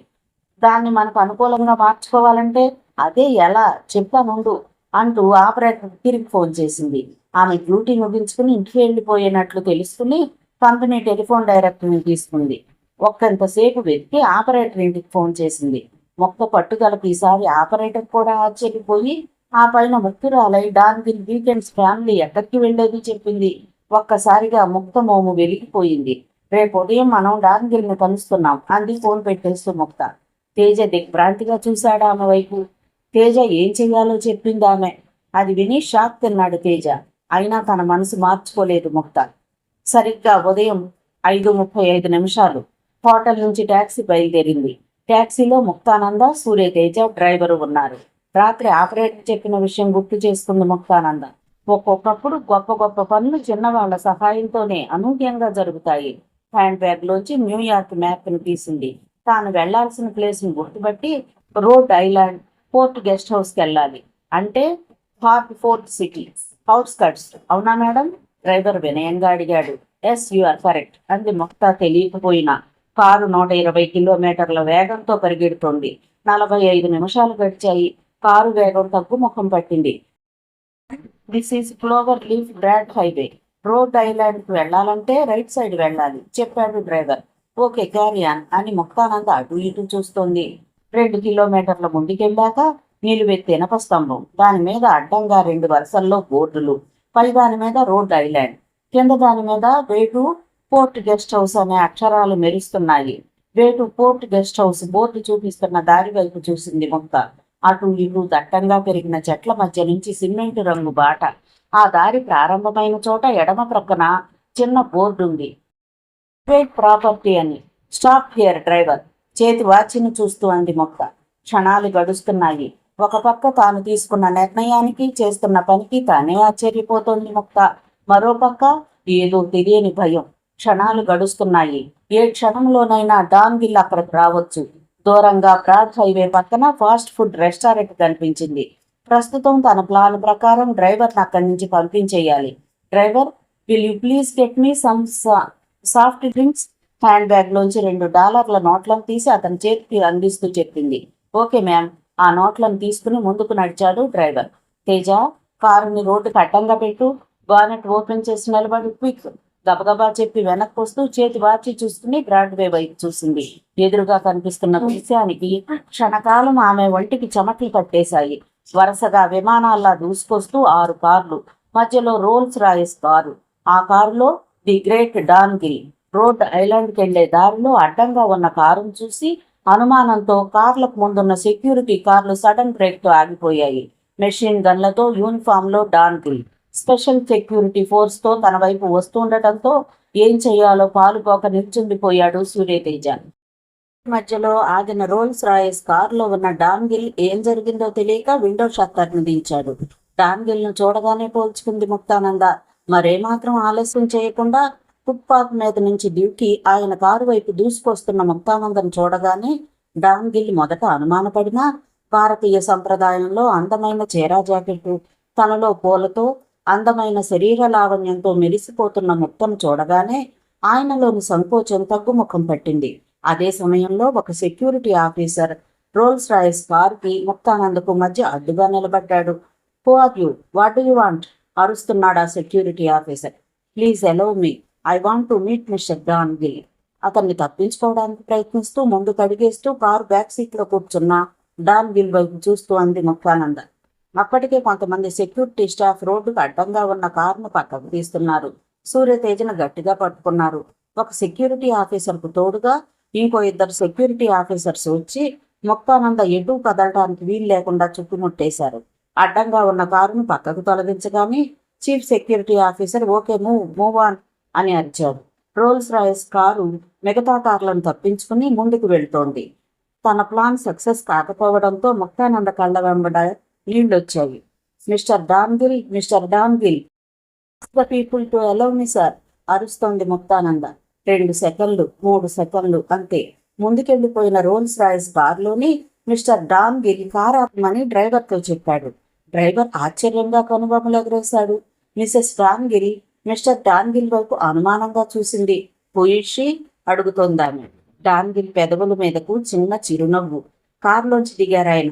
కారులోంచి దిగిన డాన్ గిల్ ను చూడగానే సెక్యూరిటీ స్టాఫ్ బిత్తరపోయారు. Mister security officer allow her గంభీరంగా వినిపించిన ఆ గొంతు వినగానే సెక్యూరిటీ ఆఫీసర్ గజగజ వణికిపోయి పక్కకు తప్పుకున్నాడు. Come on baby, what do you want? అప్పుడు అక్కడ అలా జరుగుతుందని ఊహించలేదు ముక్తానంద. ఏమాత్రం ఆలస్యం చేయలేదు. గబగబా ఆయన దగ్గరికెళ్ళి ముక్తానంద ఫ్రమ్ ఇండియా, గడగడ ఆయన్ని కలవటానికి తానెందుకు వచ్చిందో, ఎన్ని ప్రయత్నాలు చేసిందో, తానెవరో, తనకేం కావాలో 5 నిమిషాల్లో చెప్పేసింది Muktananda. So you are the girl. ఏదో జ్ఞాపకం చేసుకోవడానికి ప్రయత్నిస్తూ get into the car నవ్వుతూ అన్నారాయన. ఒక పక్క ఆనందం, మరో పక్క విస్మయం. కారులో ఆయన పక్కన ఒద్దిగ్గా కూర్చుంది ముక్తానంద. నా కోసం 2 రోజులుగా ట్రై చేస్తున్న అమ్మాయి నువ్వేనా? Yes sir. కార్లన్నీ వరుసగా ముందుకు పరిగెడుతున్నాయి. చెప్పు, నీకేం కావాలి? మళ్ళీ చెప్పింది ముక్తానంద. మరో 10 నిమిషాల తర్వాత ఫోర్ట్ గెస్ట్ హౌస్ ముందు కార్ లాగాయి. కారులోంచి దిగిన డాన్ గిల్ ముందుకు అడుగేశాడు. వెనక ఆయన్ని అనుసరించింది ముక్త. 130 సంవత్సరాల చరిత్ర కలిగిన బాస్క్ అండ్ లాండ్ కంపెనీకి 56 ఏళ్ల డాన్ గిల్ మొదట ప్రెసిడెంట్. ఆ తర్వాత ఆ బోర్డుకు చైర్మన్గా ఎన్నికయ్యారు. కంపెనీ ఆయన ఆధీనంలోకి రాగానే కంపెనీ ఉత్పత్తుల అమ్మకాలు 50% పెరిగాయి. కంపెనీకి ప్రపంచ మార్కెట్ రావడానికి, కంపెనీ తయారు చేసే కాంట్రాక్ట్ లెన్స్ల అమ్మకాలు అమెరికా తర్వాత చైనాలో విపరీతంగా పెరగటానికి, కొన్ని బిలియన్ల టర్నోవర్ పెరగటానికి ఆయన వ్యాపార మేధాశక్తే కారణం. 11 ఏళ్ల కాలంలో ప్రపంచవ్యాప్తంగా కాంటాక్ట్ లెన్సుల దగ్గర నుంచి రేబాన్ గ్లాసుల వరకు ఆయన సంపాదించి పెట్టిన టర్నోవర్ 4,500 కోట్ల రూపాయలు. అంచెల వారీగా ప్రపంచ మార్కెట్లోకి ప్రవేశించారాయన. ఎప్పుడు ముందుండే జపాన్ మార్కెట్లో కూడా రేబాన్ గ్లాసెస్ అమ్మకాలే ఎక్కువ. జపాన్ కంపెనీలు కూడా రేబాన్ని అనుసరిస్తూ కళ్లద్దాలను తయారు చేసినా ఆ కళ్లద్దాలు క్వాలిటీలోనూ అమ్మకాల్లోనూ రేబాన్ను అధిగమించలేకపోయాయి. అందుకే డాన్ గిల్ అంటే వ్యాపార వర్గాలకు సింహ స్వప్నం. అమెరికా ఆర్థిక వ్యవస్థను శాసిస్తున్న 10 మంది బిజినెస్ టైకూన్స్ లో డాన్ గిల్ ఒకరు. విశాలమైన ఏసీ హాల్లో పొడవాటి టేబుల్ ముందు సింహాసనం లాంటి కుర్చీలో కూర్చున్నాడు డాన్ గిల్. ఆ టేబుల్ చివర ముక్తానంద కూర్చునుంది. ఇద్దరి మధ్య కాన్వర్సేషన్ ఇంగ్లీష్లోనే జరుగుతుంది. డాన్ గిల్ పొడవుగా దృఢంగా ఉంటాడు. డేగ చూపులు.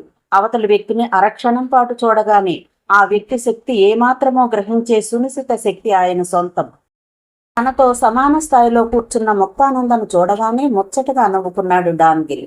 మీ India finance minister last 1 week నుంచి నా కోసం ట్రై చేస్తున్నారు. దొరకడం లేదు. మీకు దొరికిపోయాను నవ్వుతూ అన్నారు ఆయన. మిమ్మల్ని పర్సనల్గా కలవడానికి చేసిన ప్రయత్నాలన్నీ విఫలమైపోయాయి సార్. అందుకే ఇలా చివరగా కిడ్నాప్ టైప్లో అటాక్ చేసావన్నమాట నవ్వుతూ అనేసి. అందుకే నువ్వు నాకు నచ్చావు. ఎవరో ఇండియా నుంచి వచ్చిన అమ్మాయి మిమ్మల్ని కలవడం కోసం చాలాసార్లు ఫోన్ చేసిందని పిఏ చెప్పింది. నన్ను ఎవరైనా ఎందుకు కలవడానికి ప్రయత్నిస్తారో అప్పుడే నేను ఊహించాను. నిజంగా నీకు గట్స్ ఉంటే నువ్వు నన్ను కలుసుకోగలవని. నీ గురించి ఆపరేటర్ చెప్పిన వెంటనే నాకు అర్థమైపోయింది. అందుకే నీ సాహసాన్ని అభినందిస్తున్నాను. నీ ప్రపోజల్ని యాక్సెప్ట్ చేస్తున్నాను. అలా మాట్లాడుతున్న డాన్ గిల్ వైపు విస్మయంగా చూస్తోంది ముక్తానంద. వెంటనే mister Don Gill hot line phone receiver అందుకున్నాడు. హెడ్ ఆఫీస్ నెంబర్ ప్రెస్ చేశాడు. ఒక్క క్షణం నిశ్శబ్దం. సి మిస్టర్ విలియమ్స్, రేబాన్ గ్లాసెస్కి సంబంధించి ఇండియాకి manufacturing and dealership rights Ranbaxy కంపెనీకి ఇచ్చాం. అవునా? Yes sir. అందులో చిన్న మార్పు చేయండి. మ్యానుఫ్యాక్చరింగ్ రైట్స్ రాన్బాక్స్కే ఉంటాయి. కమింగ్ ఫైనాన్షియల్ ఇయర్కి డీలర్షిప్ రైట్స్ నాయుడు గ్రూప్ మద్రాస్కి ఇవ్వండి. Naidu group chairman miss Muktananda మరో గంటలో మిమ్మల్ని కలుస్తారు. అవసరమైన అగ్రిమెంట్ ఫార్మాలిటీస్ పూర్తి చేయండి. Sir, రాన్బాక్స్ company chairman Jaswal Singh బజ్వాకి ఆల్రెడీ మనం ప్రామిస్ చేసాం. Mister Williams, do what I say. Bajwa నన్ను కాంటాక్ట్ చేయమని చెప్పండి. This is my order. Okay? Phone పెట్టేశాడు Don Gill. See miss Muktananda, 1 financial year dealership rights మాత్రమే నీకు ఇస్తున్నాను. నువ్వు ఇందులో సక్సెస్ అయ్యావనుకో, not only Ray-Ban contact lens, eyecare products contract కూడా నీకు ఇస్తాను. ఓకే? నవ్వుతూ అన్నాడు ఆయన. ఆ ఎక్సైట్మెంట్ని తట్టుకోలేకపోయింది ముక్తానంద. కళ్ళ వెంట ఆనంద బాష్పాలు. ఆ ఆనందోద్వేగంలోంచి కొద్ది క్షణాలకు కానీ తేరుకోలేకపోయింది ముక్తానంద. ఆయనంత గొప్ప బిజినెస్ మ్యాన్ ఎందుకయ్యాడో కూడా చటుక్కున అర్థం చేసుకుంది. అటు advisers in term of growth ప్రశ్నించింది ముక్త. వెంటనే ఆయన జవాబిచ్చాడు.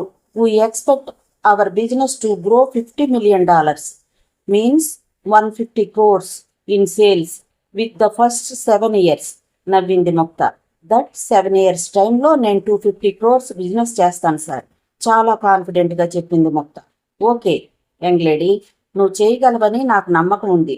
నువ్వు చేసే పక్షంలో ఓ న్యూ ప్రొడక్ట్ ప్లాన్ చేస్తున్నావు. మ్యానుఫ్యాక్చరింగ్ రైట్స్తో పాటు వరల్డ్ వైడ్ డీలర్షిప్ నీకే ఇస్తాను. లేచి నిలబడ్డాడు ఆయన. గౌరవంగా తాను లేచి ఆయన వెనకే ఆ హాలు బయటకు వచ్చింది Mukta. See you baby, all the best. Don Gill చెయ్యి ఊపుతున్నాడు. కారులో కూర్చున్న ముక్తకు అదో డ్రీమ్లా ఉంది. Thank you mister Gill, thank you. మనసులోనే కొనుక్కుంటూ కారు మలుపు తిరిగే వరకు ఆయన్నే చూస్తూ ఉంది. 3 గంటల తర్వాత సూట్కొచ్చిన ముక్తానంద అంతులేని ఆనందానికి ప్రతినిధిలా ఉంది. Bask and Lomb company international business manager ఇచ్చిన రేబాన్ ఇండియా డీలర్షిప్ అగ్రిమెంట్ పేపర్స్ని 1కి 2 సార్లు చూసుకుని గర్వంగా చూసింది సూర్యతేజ వైపు. అసాధ్యం అనుకున్న దాన్ని సాధ్యం చేశాను, అవునా? కనీసం నన్ను కంగ్రాచులేట్ చేయలేదేం? కోపాన్ని నటిస్తూ అడిగింది ముక్తానంద. జరిగిన సంఘటన అతనికి కూడా అనూహ్యంగా ఉంది. You are great Mukta. Now you are real chairman of Naidu group of companies. ఆనందంగా అన్నాడు అతను. నోటితోనేనా చెప్పడం? అల్లరిగా అతని చేతుల్ని తన భుజాల మీద వేసుకుంటూ మునివేళ్లతో అతని మేసాలను రాస్తూ అంది ముక్త. మరి? తను అయోమయంగా అడిగాడు తేజ. అయితే నేనే చెప్తా విను అని అంటూ అతని పెదవులను దగ్గరగా తీసుకుంది ఆనందంగా.